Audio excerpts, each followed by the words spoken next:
ஆண்டவராக இயேசு கிறிஸ்துவுக்குள் மிகவும் அன்பாக நேசிக்கப்பட்ட அன்புக்குரிய சகோதர சகோதரிகளை, நம்முடைய பிதாகிய தேவனாலும் கர்த்தராகிய இயேசு கிறிஸ்துவினாலும் கிருபையும் சமாதானம் உண்டாவதாக. விசேஷ விதமாக எங்களுடைய அழைப்பினை ஏற்று பூமியிலே பரலோகம் என்ற தலைப்பின் கீழாக நம்முடைய ஆண்டவருடைய மகத்துவமான சில உண்மைகளை தெரிந்து கொள்ளும்படி வந்திருக்கக்கூடிய உங்கள் அனைவருக்கும் மறுபடியுமாக சத்தியத்தின் சார்பாக அன்பையும் வாழ்த்துதலையும் தெரிவித்துக் கொள்கின்றோம். அன்புக்குரிய சகோதர சகோதரிகளே, நீங்கள் இந்த நோட்டீஸ் பார்த்துருப்பீங்க. சில பேர் இதுக்குள்ளே இந்த ஆசிரியப்பு கூடத்துக்குள்ளே போய் பார்த்துருப்பீங்க. அப்போ இந்த நோட்டீஸ் பார்த்த உடனே உங்கள் மைண்டில் வரக்கூடிய ஒரு சின்ன கேள்வி இருந்திருக்கலாம், அல்லது ஏதாவது ஒரு ஒரு ஒரு ஒரு உணர்வு இருந்திருக்கலாம். என்னென்னு சொல்லி பார்த்தீங்கன்னா, பூமியிலே பரலோகம் அப்படின்னு போட்டிருக்காங்களே, அது என்ன இருக்கும் அப்படின்னு சொல்லி ஒரு வேலை இருந்திருக்கலாம்னு சொல்லி பார்க்குறோம். சில பேர் அதை என்ன தான் சொல்கிறாங்க அப்படின்னு கூட பார்த்தீங்கன்னா தெரிஞ்சுக்கிறதுக்காக நீங்கள் வந்திருப்பீங்கன்னு சொல்லி பார்க்குறோம். அப்படி இருக்கும்போது இன்றைக்கி இந்த உலகத்தில் நம்முடைய ஆண்டவராக இயேசு கிறிஸ்துவை மனப்பூர்வமாக விசுவாசிக்கிறதுனால ஒரு மனிதனுக்கு கிடைக்கக்கூடிய ஒரு மாபெரும் ஆசீர்வாதங்கள் என்ன அப்படின்னு சொல்லக்கூடிய சில உண்மைகள் பார்த்திங்கன்னா நம்ம இதிலேருந்து நம்ம தெரிஞ்சுக்க வரோம். உங்களுக்கு நிறைய ஆசீர்வாதங்களை நீங்கள் ஏற்கனவே நீங்கள் நம்முடைய ஆண்டவர்கிட்ட நீங்கள் பெற்றிருந்திருக்கலாம். அப்படி இருக்கும் பொழுது இன்னும் மகத்துவமான ஆசீர்வாதங்கள் நமக்கு என்ன நம்முடைய ஆண்டவர் உறுதி செய்து கொடுத்துருக்கிறார் அப்படின்னு சொல்லக்கூடிய சில இன்ஃபர்மேஷன் என்ன பண்ண போகிறோம்னா நம்ம ஷேர் பண்ணிக்க போகிறோம். உதாரணமாக ஒரு வசனம் படிச்சுட்டு உள்ள போகலாம் பாருங்கள். அப்போஸ்தலர் 4ஆம் அதிகாரம் 12ஆம் வசனம். அப்போஸ்தலர் 4ஆம் அதிகாரம் 12ஆம் வசனம். அவராலே அன்றி வேறு ஒருவராலும் ரட்சிப்பு இல்லை. ஓகே, அப்போ அவராலே அன்றி வேறு ஒருவராலும் ரட்சிப்பு இல்லை. அப்போ அன்புக்குரிய சகோதர சகோதரிகளே, ஏறக்குறைய ஒரு 50 பேர் இந்த ஒரு கூட்டத்துக்கு வந்திருக்கீங்க. நீங்கள் அட்லீஸ்ட் ஒரு மணி நேரம் கம்ப்ளீட் அட்டென்ஷனோட என்ன இருக்குது, இந்த மகத்துவமான ஆசீர்வாதங்கள் அப்படின்னு சொல்கிறாங்களே, அது என்ன இருக்குது அப்படின்னு சொல்லக்கூடிய காரியங்களில் இந்த ஒரு பூமியிலே பரலோகம் என்ற தலைப்பில் நிச்சயமாக நீங்கள் தெரிஞ்சுப்பீங்க. அதனால் இந்த 1 hour நீங்கள் கம்ப்ளீட்டாக கவனிங்க. இடையில ஏதாவது ஒரு கேள்வி இருந்துச்சு அப்படின்னா நிச்சயமாக நீங்கள் ஹேண்ட் ரைஸ் பண்ணி கேள்விகளை நீங்கள் கேட்கலாம். சகோதரர் ஏற்கனவே சொன்ன மாதிரி எந்த ஒரு தயக்கம் இல்லாமல் நீங்கள் சம்மந்தப்பட்ட இந்த பாடத்திலிருந்து இந்த தலைப்பிலிருந்து கேள்விகள் என்ன பண்ணலான்னா நீங்கள் கேட்கலாம் அப்படின்னு சொல்லி பார்க்குறோம். அதுக்கு முன்னாடி என்ன பண்ணுங்கன்னா கொஞ்சம் நல்லா நீங்கள் கவனிச்சுட்டே வாங்க. ஓகே, அப்படி இருக்கும்போது பார்த்தீங்கன்னா நம்முடைய ஆண்டவராக இயேசு கிறிஸ்துவினுடைய இந்த மகா மேன்மையான ஆசீர்வாதங்கள், அவர் மூலம் வரக்கூடிய ஆசீர்வாதங்களை சொல்கிறதுக்காக தான் பார்த்தீங்கன்னா அப்போஸ்தலனாகிய பவுல் அப்படின்னு ஒருத்தர் இருக்கார் இல்லையா, அவர் இதுக்கு ஊழியக்காரனாகவே மாறின அப்படின்னு சொல்லி அவர் சொல்கிறார். பாருங்கள், எபேசியர் 3ஆம் அதிகாரம் 8ஆம் வசனம். எபேசியர் 3ஆம் அதிகாரம் 8ஆம் வசனம். பரிசுத்தவான்கள் எல்லாரிலும் சிறியவனாகிய நான் கிறிஸ்துவனுடைய அளவற்ற ஐஸ்வர்யத்தை புறஜாதிகளிடத்தில் சுவிசேஷமாய் அறிவிக்கிறதற்காக. பார்த்தீங்களா, கிறிஸ்துவனுடைய அளவற்ற ஐஸ்வர்யத்தை புறஜாதிகள்கிட்ட சுவிசேஷமாக பிரசங்கிக்க அறிவிக்க அப்படின்னு சொல்லி அவர் சொல்கிறார். அப்போது நம்முடைய ஆண்டவராக இயேசு கிறிஸ்துவனுடைய அளவற்ற ஐஸ்வர்யம் அப்படின்னு சொல்கிறார். கொஞ்சம் கூர்ந்து கவனிச்சிங்கன்னா அந்த வார்த்தையில் நமக்கு நம்முடைய ஆண்டவராக இயேசு கிறிஸ்து குறித்து நிறைய காரியங்கள் தெரியும். ஆனால் விசேஷமாக என்ன பண்ணுறாருன்னா அப்போஸ்தலனாகிய பவுல் இந்த இடத்துல கிறிஸ்துவனுடைய அளவற்ற ஐஸ்வர்யம் அப்படின்னு சொல்கிறார். அப்போ அதை தான் புறஜாதிகள்கிட்ட சுவிசேஷமாக ஏற்படுத்தும்படியாக சொல்லும்படியாக என்ன கர்த்தர் தெரிந்து கொண்டார் அப்படின்னு சொல்லி அங்கே சொல்கிறாரு சொல்லி பார்க்குறோம். சரிங்களா? அப்போ அது என்ன கிறிஸ்துவனுடைய அளவற்ற ஐஸ்வர்யம்? Richness of God, I mean Lord Jesus Christ அப்படின்னு சொல்லுவார். ரிச்னஸ் ஆஃப் லார்ட் ஜீசஸ் அப்படின்னு சொல்லுவார். அப்போ அவருடைய அளவற்ற ஐஸ்வர்யம் ஒரு மனிதனுக்கு எந்த வகையில் பிரயோஜனப்படும், என்ன நன்மைகளை அது பெற்றுக் கொடுக்கும் அப்படின்னு சொல்லி நமக்கு தெரியணும். இன்றைக்கி உலகத்துக்குள்ளே நம்ம கவனிக்கும்போது அன்புக்குரிய சகோதர சகோதரிகளே, நீங்கள் ஒரு ஏற்கனவே சொன்ன மாதிரி நிறைய பேர் வந்திருக்கீங்க. உங்களுடைய நம்பர்ஸ்லாம் நோட் பண்ணியிருப்பாங்க. இப்போ நாங்கள் எடுக்கக்கூடிய இந்த பாடத்தை என்ன பண்ணுவாங்கன்னா லிங்க்கே உங்களுக்கு அனுப்பிச்சிருவாங்க. நீங்கள் சிரமப்பட்டு நீங்கள் அந்த வீடியோ எடுத்து டைம் வேஸ்ட் பண்ண வேண்டாம் எங்களை நீங்கள். அதனால் நீங்கள் ஜஸ்ட் கவனிங்க. இந்த லிங்க்கே அனுப்பிச்சிருவாங்க. என்னுடைய ஃபுல் ஃபேஸ் அந்த வீடியோவில் வரும். அதனால் நீங்கள் கவனிச்சுட்டு வாங்க எல்லாருமே. சரிங்களா? ஓகே, அப்போ கொஞ்சம் பாருங்கள்.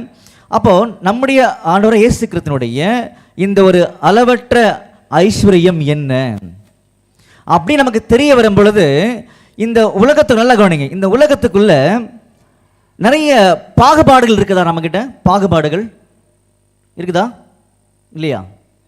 இருக்கு. என்ன மாதிரிலாம் பாகுபாடுகள் இருக்குது? என்ன மாதிரிலாம் பாகுபாடுகள், டிஃப்ரென்ஸ் இருக்குது? சரி, இப்போ சில விஷயங்கள் நான் சொல்கிறேன், இருந்துச்சுன்னா நீங்கள் இருக்குது அப்படின்னு கூட என்ன பண்ணலான்னா சொல்லலாம். உயர்ந்தவன் தாழ்ந்தவன், படித்தவன் படிக்காதவன், பணக்காரன் ஏழை, இருக்குதா? இந்த மாதிரி நிறைய பாகுபாடுகள் இருக்குதா? உலகத்தில் இருக்குது. இது நம்முடைய இந்த கிறிஸ்துவ ஐக்கியத்துக்குள்ளாக இருக்குதா? சபைகள் இருக்குதா? இருக்குது, பார்க்குறோம் இல்லையா? அப்போ நம்முடைய இயேசு கிறிஸ்துவை தெரிந்து கொள்வதனால ஐஸ்வர்யமானது எல்லாருக்குமே சமமாக தானே கொடுக்கப்பட்டிருக்குது, எல்லாருக்குமே ஈக்குவலாக தானே இருக்குது. ஆனால் நம்ம வாழக்கூடிய வாழ்க்கை முறையில் இது வித்தியாசப்படுது அப்படின்னு கூட கேள்விகள் நமக்கு நிச்சயமாக வரும். ஆனால் எந்த இடத்துலையுமே வேதாமத்தில் ஆதியாமத்திலிருந்து வெளிப்படுத்தின வரைக்கும் நீங்கள் படித்து பார்த்தீங்க அப்படின்னா பாகுபாடே கிடையாது. எல்லாருக்கும் ஒரே விதமான அந்த ஆசீர்வாதங்கள் மட்டுமே கொடுக்கப்பட்டிருக்குது அப்படின்னு தான் வேதம் சொல்லுதுன்றதை நம்ம கவனிக்கிறோம். அப்போ அது உண்மையா எப்படி அப்படின்றத தெரிஞ்சுக்கிறதுக்கு ஒரு உதாரணம் மட்டும் என்ன பண்ணலான்னா கவனிக்க ஆரம்பிக்கலாம். சரிங்களா? அப்போ ஒரு உதாரணம் சொல்லும்போது அதில் ஒரு சின்ன கேள்வி நமக்கு தேவைப்படுது. அந்த கேள்வியை நீங்கள் நல்லா கவனிச்சிங்கன்னா அந்த கேள்வி உங்களுக்கு ரொம்ப ஆச்சரியமாக இருக்கும். அந்த பதில் அதை விட ஒரு சந்தோஷமான ஒரு காரியத்தை என்ன பண்ணணும்னா ஏற்படுத்தி கொடுக்கும் அப்படின்னு சொல்லி பார்க்குறோம். என்ன கேள்வி அப்படின்னா, நாம் ஏன் பிறந்திருக்கிறோம் அப்படின்னு ஒரு கேள்வி. நாம் ஏன் பிறந்திருக்கிறோம் அப்படின்னு சொல்லக்கூடிய ஒரு சின்ன கேள்வி தான். என்ன பதிலாக இருக்கும் அப்படின்னு நம்ம யோசிக்கணும். ஏன் பிரதர் பிறந்திருக்கீங்க நீங்கள்? உட்காருங்க. வாழ்கிறதுக்காக. இப்போ நாங்களாம் சாகிறதுக்கு தான் பிறந்திருக்கோம். ஓகே, கரெக்ட், வாழ்கிறதுக்கு. Very good. நீங்கள் ஏன் பிரதர் பிறந்திருக்கீங்க? அதே பதில் தானே, வாழ்கிறதுக்கு. நீங்கள் சகோதரி ஏன் பிறந்திருக்கீங்கிற கேள்வி. பிரதர் பின்னாடி சொல்லுங்கள். நீங்கள் இல்லை, பின்னாடி. அதே பதில் தானே. ஓகே பிரதர், நீங்கள் தான் சொல்லுங்கள். அதே தானா? நீங்களும் அதானா? அதுதான். வேற நீங்கள் சொல்கிறீங்களா பிரதர் பின்னாடி? நாம் ஏன் பிறந்திருக்கோன்னு ஒரு கேள்வி நீங்கள் சொல்கிறீங்களா பிரதர்? சொல்லுங்கள் பிரதர். அதே தானா? எல்லாரும் வாழ்கிறது தான் பிறந்திருக்கீங்களா? ஓகே, சரி. அப்போ நல்லா கவனிங்க. இந்த மாதிரி நம்முடைய ஆண்டவர் இயேசு கிறிஸ்துவை அடிப்படையாக கொண்டு வரக்கூடிய கேள்வியில் ஒரு மாபெரும் உண்மை என்ன பண்ணுறாருன்னா வெளிப்படுத்துகிறார். அந்த உண்மையை நீங்கள் இருதயத்தில் ஏற்றுக்கொள்ளும் பொழுது உங்களுக்கு என்ன தெரிய வரும்னா, இந்த உலகத்திலையும் சரி இந்த கிறிஸ்துவ ஐக்கியத்திலும் சரி பாகுபாடுகளே கிடையவே கிடையாது அப்படின்ற ஒரு மாபெரும் உண்மை முதல் இந்த 5 நிமிஷத்துல உங்களுக்கு தெரிய ஆரம்பிச்சிடும். என்னது அப்படின்னு சொல்லி பார்த்தீங்கன்னா நல்லா கவனிங்க. நாம் ஏன் பிறந்திருக்கோம் தானே கேள்வி, நம்ம ஒரு சின்ன கேள்வி கேட்டிருந்தோம். அதுக்கு நம்முடைய ஆண்டவர் என்ன பண்ணுவார்னா அவர் சொல்லுவார் பதில். ஏன்னா கேள்வி அவருது, அவள் பதில் அவரு தானே இருக்கணும். ஓகே, அப்போது நல்லா கவனிங்க. 2 முக்கியமான வசனங்கள் பிரதர், சகோதர சகோதரிகள், 2 முக்கியமான வசனங்கள். ஏன் நான் வசனத்தை எடுத்து உங்களுக்கு பதில் சொல்லணும்னு ஆசைப்படுறேன் அப்படின்னு சொல்லி கவனிக்கும் பொழுது, வசனம் மட்டுமே சட்டம், வேறு எதுவுமே சட்டம் கிடையாது. வசனம் மட்டுமே ஜெயிக்கும், ஜெயிக்க வைக்கும். வேறு எதுவுமே ஜெயிக்காது, ஜெயிக்க வைக்காது நம்மளை. அதனால தான் நம்முடைய ஆண்டவராக இயேசு கிறிஸ்து அவர் வாழ்ந்திருந்த அந்த நாட்களில் அவர் என்ன பேசினாலுமே பரலோகத்திலேருந்து எங்கள் அப்பா என்ன சொல்கிறாரோ அது மட்டும்தான் நான் பேசுவேன், அதன் அடிப்படையில் தான் வாழுவேன், செய்வேன் அப்படின்னு சொன்னார். கரெக்டா? கன்ஃபார்ம் பண்ணலாமா? அது வேணா பாருங்க. யோவான் 12ஆம் அதிகாரம் 49ஆம் வசனம் படிங்க. யோவான் 12ஆம் அதிகாரம் 49ஆம் வசனம். நான் சுயமாய் பேசவில்லை, நான் பேச வேண்டியது இன்னதென்றும் உபதேசிக்க வேண்டியது இன்னதென்றும் என்னை அனுப்பின பிதாவே எனக்கு கட்டளையிட்டார். பாத்தீங்களா?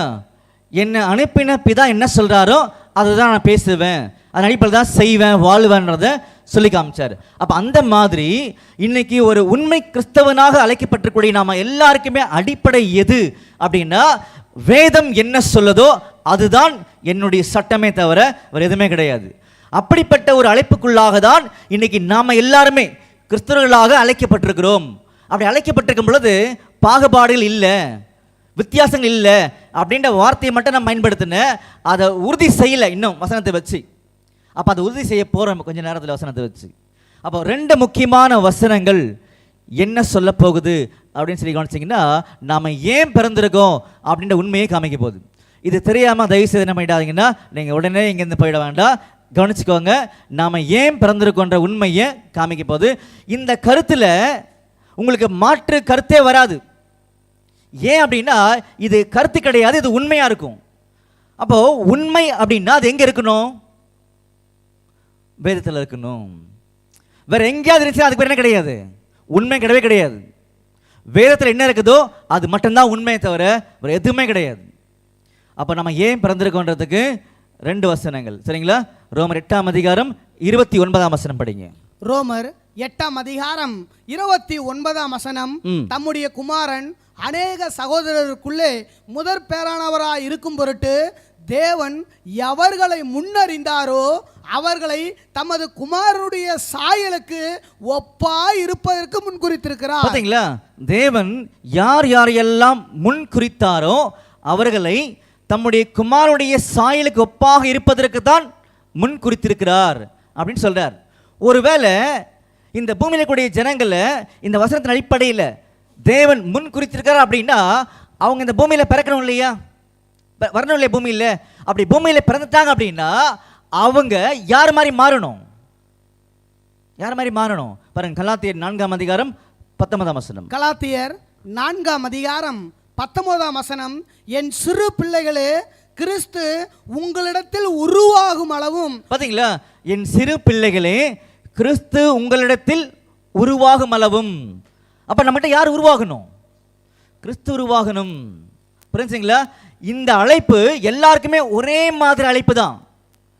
இந்தியாவில் இருக்கக்கூடிய நமக்கு இதே தான் அழைப்பு, அமெரிக்காவில் இருக்கக்கூடிய அவருக்கும் இதே அழைப்பு தான். அதனால தான் கிறிஸ்தவம் ஒரு சமநிலையை உறுதிப்படுத்தும். எப்பவுமே கிறிஸ்தவம் ஒரு சமநிலையை உறுதிப்படுத்தும். அப்போ இந்த உண்மைக்கு மாறாக உலகத்துக்குள்ள நிறைய ஏற்றத்தாழ்வுகள், பாகுபாடுகள், டிஃப்ரென்ஸு இருக்குதா? எல்லாம் காணப்படுகின்றது. அப்படின்னா நம்முடைய ஆண்டவராக இயேசு கிறிஸ்துவுடைய வார்த்தையை உண்மையாக ஒரு மரியாதை கொடுத்து கனம் கொடுத்து ஏற்றுக்கொள்ளக்கூடிய ஒரு உண்மை இருதயம் என்ன பண்ணோம்னா அந்த சமநிலையை காமிக்க. எப்பவுமே நம்ம எல்லாருமே சமம். நம்ம 2 பேருக்குமே ஒரே அழைப்பு தான் கொடுக்கப்பட்டிருக்குது. நீங்கள் உயர்ந்தவங்க, நாங்கள் தாழ்ந்தவங்க கிடையாது. நாங்கள் உயர்ந்தவங்க, நீங்கள் தாழ்ந்தவங்க கிடையவே கிடையாது. கிறிஸ்துவுக்குள்ள நம்ம எல்லாருமே ஒன்று தான் அப்படின்னு சொல்லக்கூடிய உண்மையை முதல்ல இந்த வேதாகம் நமக்கு காமிக்குது. அப்படின்னா நாம் ஏன் பிறந்திருக்கிறோம் அப்படின்னு ஒரு கேள்வி வந்துச்சுன்னா நம்ம யார் மாதிரி மாற போகிறோம்? கிறிஸ்துவை போல மாற போகிறோம். அதுதான் எல்லாருக்கும் ஒரே அழைப்பு. சரிங்களா? புரிஞ்சுங்களா? ஒரே அழைப்பு. அப்படின்னா நாம் கிறிஸ்துவை போல நம்முடைய ஆண்டவரை போல மாற போகிறோம். அப்படின்னா நமக்கு யாரை பற்றி தெரியணும்? நம்ம யாரை பற்றி தெரியணும்? நம்முடைய ஆண்டவராகிய இயேசு கிறிஸ்துவை குறித்து தெரியணும். புரிஞ்சுங்களா? அப்போ அவரை குறித்து தெரியறதுக்காக தான் இந்த ஒட்டுமொத்த வேதாகமே நம்முடைய கையில் கொடுக்கப்பட்டிருக்குது. வாசிக்கலாமா? பாருங்க, யோவான் 20ஆம் அதிகாரம் 31ஆம் வசனம். யோவான் 20ஆம் அதிகாரம் 31ஆம் வசனம். இயேசு தேவனுடைய குமாரனாகிய கிறிஸ்து என்று நீங்கள் விசுவாசிக்கும்படியாகவும் விசுவாசித்து அவருடைய நாமத்தினாலே நித்திய ஜீவனை அடையும்படியாகவும் இவைகள் எழுதப்பட்டிருக்கிறது.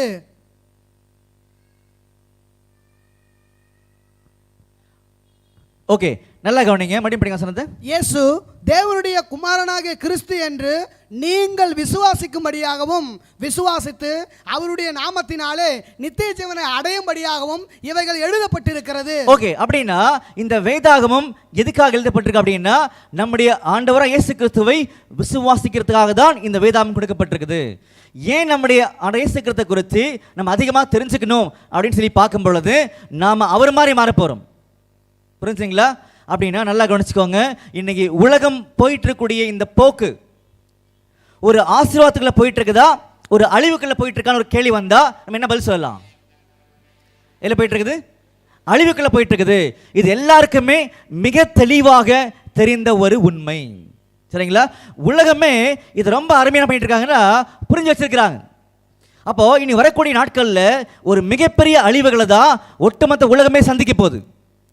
ஆனால் நம்முடைய ஆண்டவர் இயேசு கிறிஸ்துவை யார் யாரெல்லாம் முழு மனதோடு அவரை அறிந்து கொள்ள வேண்டிய விதத்தில் அறிஞ்சுக்கிறாங்களோ அவர் நிச்சயமாகவே காக்கப்படுவார்கள். எப்படியாக? எது மாதிரி? அப்படின்னு ஒரு கேள்வி வந்துச்சு அப்படின்னா நமக்கு நல்லாவே தெரியும். நோவான்னு ஒருத்தர் இருந்தாரா? நோவான்னு தெரியுமா உங்களுக்கு? இருந்தார். அப்போ நோவின் நாட்களில் பார்த்தீங்கன்னா ஜனங்கள் மத்தியில் என்ன உண்மையோ அதை போய் சொன்னார். இன்னும் கொஞ்ச நாளில் இந்த உலகம் அழிக்கப்படும் சொல்லி அவர் காலத்தில் சொன்னார். யாராவது கேட்டாங்களா? யாருமே கேட்கல. யாரெல்லாம் விசுவாசாங்களோ நோவா முதற்கொண்டு 8 பேர் மட்டும் காக்கப்பட்டார்கள். அதே மாதிரி தான் இப்போ மனுஷகுமாரி நாட்களிலும் அதே மாதிரி நடக்கும்ன்றதையும் அவர் சொல்றார். பாருங்க, மத்தேயுல 24ஆம் அதிகாரம் 37ஆம் வசனம். மத்தேயு 24ஆம் அதிகாரம் 37ஆம் வசனம். நோவாவின் காலத்தில் எப்படி நடந்ததோ அப்படியே மனுஷகுமாரன் வருங்காலத்திலும் நடக்கும். பாருங்க, நோவின் நாட்களில் எப்படி நடந்ததோ அப்படியே மனுஷகுமாரன் வரும் நாட்களிலும் நடக்கும். அப்போ நமக்கு வேதாகமம் என்ன பண்ணுன்னு சொல்லி பார்த்தீங்கன்னா ஒரு முழு நிச்சயமான நம்பிக்கை கொடுக்கும். நமக்கு வேதாகமம் ஒரு முழு நிச்சயமான நம்பிக்கை கொடுக்கும். அந்த நம்பிக்கை பெற்றுக்கொள்ளக்கூடிய ஜனங்கள் என்ன பண்ணுவாங்கன்னா பதறவே மாட்டாங்க. விசுவாசிக்கிறவன் பதறான். அப்போ இந்த உலகம் போகக்கூடிய போக்கு அதை இன்னும் கொஞ்ச நாளில் எந்த மனிதனும் சகிக்கவே முடியாது. அப்பேற்பட்ட மோசமான காலங்கள்லாம் உலகத்துக்குள்ளே வந்துட்டு இருக்குது அப்படின்னு பார்த்தீங்கன்னா நம்முடைய ஆண்டு வந்து சொல்கிறாருன்னு சொல்லி பார்க்குறோம். அப்போ இந்த வேதாமத்தின் மூலமாக நம்ம என்ன தெரிஞ்சுக்க போகிறோம் இன்னைக்கு சொல்லி பார்த்தீங்கன்னா இங்கே போடப்பட்ட இந்த நோட்டீஸ் தான், பூமியிலே பரலோகம். இப்போ பரலோகத்துக்கு நம்ம போய் பார்த்துருக்கோமா? பார்த்ததில்ல. ஆனால் அந்த பரலோகம் பூமியில் வந்தால் எப்படி இருக்கும்?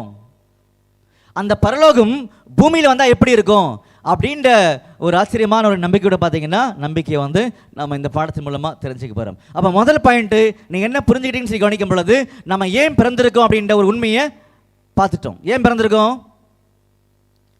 யார் மாதிரி மாற போகிறோம்? நம்முடைய இயேசு கிறிஸ்து மாதிரி மாறப்போகிறோன்ற ஒரு நம்பிக்கை நமக்கு கிடைச்சிருக்கு. சரிங்களா? அப்படின்னா அவரை பற்றி தெரியறதுக்காக தான் இந்த வேதாகமம் கையில் கொடுக்கப்பட்டிருக்கு. அதையும் நம்ம தெரிஞ்சுக்கிட்டோம். அப்படின்னா அதன் மூலமாக இந்த பூமியில் பரலோகம் வந்தால் எப்படி இருக்குன்ற ஒரு உண்மை கூட பார்த்தீங்கன்னா தெரிஞ்சுக்க போகிறோன்றதை பார்க்குறோம். ஓகே, இப்போ ஸ்ட்ரைட்டாக என்ன பண்ணலாம்னா பாடத்துக்குள்ளே ட்ராவல் ஆகலாம். இந்த ஒரு ஆசிரியப்பு கூடத்தை குறித்து உங்களுக்கு முன்கூட்டியே இதை பற்றி தெரியுமா? படிச்சிருக்கீங்களா? வேதாகமத்தில் நிச்சயமாக நீங்கள் படிச்சிருப்பீங்க. எந்த அளவுக்கு இதோடைய இன்ஃபர்மேஷன் உங்களுக்கு தெரியும்? தகவல்கள் ஏற்கனவே பார்த்துருக்கீங்களா? இல்லைன்னா பார்த்துருக்கீங்களா பிரதர்? இல்லை. Very good. அவ்வளோதான். பார்த்துருக்கீங்களா ஏற்கனவே? இல்லை. பார்த்துருக்கீங்களா? பார்க்கலையா பிரதர்? பார்த்துருக்கீங்களா? பார்க்கவே இல்லையா? வேதாகமத்தில் எவ்வளோ பெரிய தேவனுடைய திட்டம் இதில் இருக்குது. நம்முடைய ஆண்டவரை இயேசு கிறிஸ்துவை பற்றின ஒரு மாபெரும் உண்மை இந்த ஆசிரியப்பு கூடாரத்தில் வச்சிருக்கிறார். இதோடைய முக்கியத்துவம் என்னன்றது மட்டும் இப்போ நான் உங்களுக்கு சொல்லிடுறேன். ஒரே பாயிண்ட்ல முடிக்கிறேன். சரிங்களா? என்ன அப்படின்னு சொல்லி பார்க்கும் பொழுது இஸ்ரேல் ஜனங்கள் முதல்ல எங்கே வந்து அடிமைகளாக இருந்தாங்க அப்படின்னு சொல்லி பார்க்கும் பொழுது அவங்க எகிப்தில் வந்து அடிமைகளாக இருந்தாங்க. எங்கே? எகிப்தில் அடிமைகளாக இருந்தாங்க. அப்படி இருக்கும் பொழுது அந்த அடிமைத்தனத்திலிருந்து அவங்கள விடுதலையாக்கி என்ன பண்ணாருன்னா கொண்டு வந்துட்டார். எங்கே போயிட்டு இருக்காங்க இப்போ? அவங்க கானான் தேசம் போயிட்டு இருக்கிறாங்க அப்படின்னு சொல்லி நம்ம பார்க்குறோம். அப்படி போகும்போது வனாந்திரத்தில் வந்து இஸ்ரேல் ஜனங்கள் வந்து ட்ராவல் பண்ணுறாங்க, வனாந்திரத்தில் பயணம் செய்கிறாங்க. அப்படி பண்ணும் பொழுது அந்த வனாந்திர காலப்பகுதியில் பரலோகத்தின் தேவன் வந்து என்ன சொல்கிறாருன்னா நான் உங்கள் மத்தியில் வந்து வாசம் பண்ணணும் அப்படின்னா என்ன இருக்கணும் தெரியுமா அப்படின்னு சொல்கிறார். என்ன இருக்கணும் அப்படின்னா இந்த ஆசரிப்பு கூடாரம் இருக்கணும். இது இருந்தால் மட்டும்தான் நான் என்ன பண்ணுவேன்? உங்கள் மத்தியில் வாசம் பண்ணுவேன் அப்படின்னு சொல்கிறார். புரிஞ்சுங்களா? அப்போது இந்த ஆசரிப்பு கூடாரம் எதுக்கு அப்படின்னு ஒரு கேள்வி வந்துச்சு அப்படின்னா இப்போ நான் சொன்ன பதில் தான். அந்த பதிலை பைபிளில் படிச்சிடலாம். சரிங்களா? பாருங்க, யாத்திராகமத்தில் 25ஆம் அதிகாரம் 8ஆம் வசனம் படிங்க. யாத்திராகமம் 25ஆம் அதிகாரம் 8ஆம் வசனம். அவர்கள் நடுவிலே நான் வாசம் பண்ண எனக்கு ஒரு பரிசுத்த ஸ்தலத்தை உண்டாக்குவார்களாக. பார்த்தீங்களா?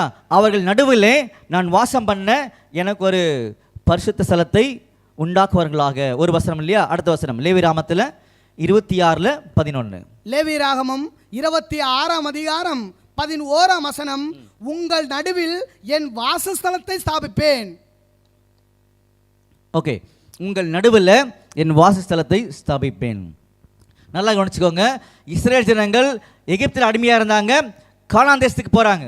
போகும் பொழுது வனாந்திரத்தில் வந்து தேவன் இஸ்ரேல் ஜனங்களுக்கு கூட இருக்கணும் அப்படின்னா என்ன வேணும்? இந்த ஆசரிப்பு கூடாரம் வேணும். இந்த ஆசரிப்பு கூடாரம் இல்லாமல் தேவன் ஜனங்கள் மத்தியில் வாசம் செய்ய மாட்டார். கரெக்டா? ஓகே, அப்படின்னா இன்னைக்கு நாம எங்க இருந்து எங்க போயிட்டு இருக்கிறோம்? இன்னைக்கு நாம எங்க இருந்து எங்க போயிட்டு இருக்கிறோம் அப்படி ஒரு கேள்வி வந்தா என்ன பதில் சொல்லலாம்? எகிப்தானது எதுக்கு அடையாளமாக காமிக்கப்பட்டிருக்கு வேதாகமத்தில் அப்படின்னு உங்களுக்கு தெரியணும். நல்லா புரிஞ்சுக்கோங்க. நமக்கு அநேகருக்கு பார்த்தீங்கன்னா, அநேகர அன்புக்குரிய சகோதர சகோதரிகளுக்கு இந்த வேதத்தை எப்படியாக அணுகுனா நமக்கு பிரயோஜனப்படும் அப்படின்ற உண்மைகள் தெரியணும். இந்த வேதத்தை எப்படி படித்தா, எப்படி அணுகுனா நமக்கு இதோடைய மகத்துவமான உண்மைகள் தெரிய ஆரம்பிக்கும் அப்படின்னு நமக்கு புரியணும். உதாரணத்துக்கு ஒன்று சொல்கிறேன். நான் இந்த வேதத்தை எப்படி படித்து புரிஞ்சுக்கணுன்றதுக்கு உதாரணம் ஒன்று சொல்கிறேன், சரிங்களா? பாருங்கள், உங்கள் எல்லாருக்கும் நல்லா தெரிஞ்ச ஒரு ஒரு சகோதரனை பைபிள்லேருந்து எடுக்கலாம், ஒரு பேர் எடுக்கலாம். அப்போ நீங்கள் சொல்லுங்கள், உங்களுக்கு நல்லா தெரிஞ்ச ஒரு சகோதரன் யார் பைபிள்லேருந்து? அதம்மா, வேறு யாருமே இல்லையா உங்களுக்கு? ஓகே, வேறு யார் இருக்கா? யாக்கோபு இருக்காரா? ஏன் அவங்க தாத்தா அப்பாலாம் தெரியாதா உங்களுக்கு? யார் இருக்கா? ஆபிரகாம். ஏன்னா இஸ்ரேல் ஜனங்களே அதான சொல்லுவாங்க, ஆபிரகாம் எங்களுக்கு தகப்பன். அப்போ அதுதான் நமக்கும் சொல்லணும். நம்மளும் அதுதான் பழக்கப்பட்ட பேர் அனைவருக்கு இருக்கும் அது. ஓகே, அப்போது ஆபிரகாம் எடுத்துக்கலாம். ஆபிரகாமுக்கு எத்தனை பிள்ளைகள்? ஒரே ஒரு பிள்ளை தான். கரெக்டு, ஒரே ஒரு பிள்ளை தான். ஆனால் அவர் வாக்கு தத்தத்தின் அடிப்படையில் பிறந்தவர். அவர் பேர் என்னது? அவர் பேர் ஈசாக்கு. ஓகே, இன்னொரு மகன் இருக்கார். அவர் மாம்சத்தின் அடிப்படையில் பிறந்தவர். அவர் பேர் என்னது? இதில் என்ன பிரச்சனை அப்படின்னா, சில பேர் பாடம் கேட்டு நீங்கள் நடுவில் உட்காந்துருக்கீங்க, பதில் சொல்லிட்டே இருக்கிறீங்க. நீங்கள் இவங்கெல்லாம் பாடம் கேட்க வந்திருக்கிறாங்க, அதனால் கவனிங்க முதல்ல, சரிங்களா? ஓகே, இந்த இன்ஸ்ட்ரக்ஷனை முன்னாடி நம்ம மறந்துட்டோம், நம்ம கவனிங்க. அப்போது ஆபிரகாமுக்கு 2 மனைவிகள். ஒன்று சாராள், இன்னொன்று ஆகார். அப்படி 2 மனைவிகள் இருக்கிறாங்க. இதெல்லாம் பழைய ஏற்பாட்டு காலத்தில் எழுதப்பட்டிருக்கு பைபிளில். அப்போது பைபிளில் எழுதப்பட்ட ஒவ்வொரு காரியத்திலுமே சில உண்மைகள் கொடுக்கப்பட்டிருக்குது. அதை நம்ம படிச்சு அப்படியே போகக்கூடாது. அதில் என்ன உண்மை இருக்குன்னு நமக்கு தெரியணும். அப்போது இப்படியாக தான் வேதாகமத்தை படிக்கணும் அப்படின்றதுக்கு தான் நான் உதாரணம் உங்கள்கிட்ட காமிச்சிட்டு இருக்கிறேன், சரிங்களா? அப்போது ஆபிரகாம் இருக்கிறாங்க, 2 மனைவிகள் இருக்கிறாங்க, 2 மனைவிகளுக்கு பிறந்த 2 பிள்ளைகள் இருக்கிறாங்க அப்படின்னு சொல்லப்பட்டிருக்கு இல்லையா? இது எதுக்காக சொல்லியிருக்காரு அப்படின்னு நமக்கு தெரியணும், சரிங்களா?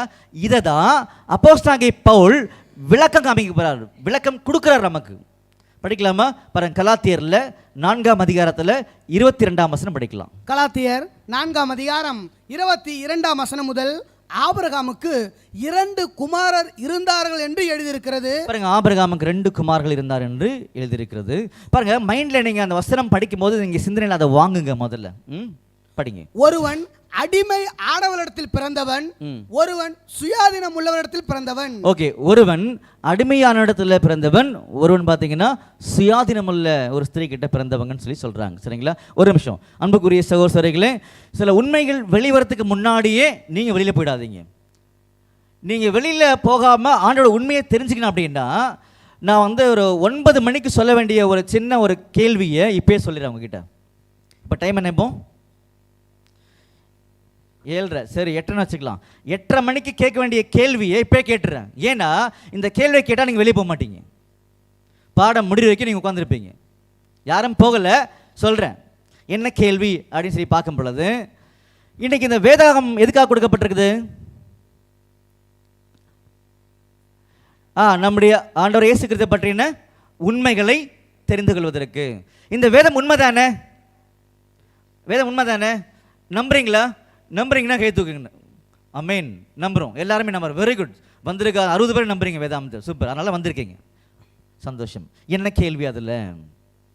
அப்படி ஒரு கேள்வி. என்ன கேள்வி அப்படின்னு சொல்லி நீங்கள் பார்த்தீங்க அப்படின்னா, இந்த வேதாகமும் உலகத்தில் கூட எல்லா நம்முடைய கிறிஸ்தவ சகோதரர்கள் கிட்ட ஒரே மாதிரி கையில் இருக்குதா? ஒரே மாதிரி இருக்குதா அப்படின்னு ஒரு கேள்வி இருக்கா? இல்லை. அப்படி என்ன அர்த்தம்? இல்லைன்னா என்ன அர்த்தம்? வித்தியாசப்படுதுன்னு அர்த்தம். என்ன வித்தியாசப்படுது? என்ன வித்தியாசப்படுது? நாம வேதாகம் கையில் வச்சிருக்கோம் இல்லையா? இது மொத்தம் எத்தனை புஸ்தகம்? 66 புஸ்தகம். வெரி குட், நல்லா பதில் சொல்றீங்க. 66 புஸ்தகம். நம்முடைய சகோதரர்கள் கத்தோலிக்க மக்கள் இருக்காங்க இல்லையா, அவங்க கையில் வச்சிருக்காங்க இல்லையா, அது எவ்வளோ புஸ்தகம்? 73 சொல்றாரு. ஓகே, 73 வச்சிருக்கிறாங்க, சரிங்களா? பழமைவாதிகள் ஆர்த்தடாக்ஸ் மக்கள் இருக்கிறாங்க. அவங்க வச்சிருக்கிறாங்க, அவங்க 83 வச்சிருக்கிறாங்க. சரிங்களா? ஓகே. இன்னும் சில மக்கள் இருக்கிறாங்க, நம்முடைய சகோதரர்கள் தான். அவங்க பேர் என்ன? யெகோவாவின் சாட்சிகள் இருக்காங்க இல்லையா? அவங்களும் கையில் பைபிள் வச்சிருக்காங்க இல்லையா? அவங்க என்ன பண்ணியிருக்காங்க?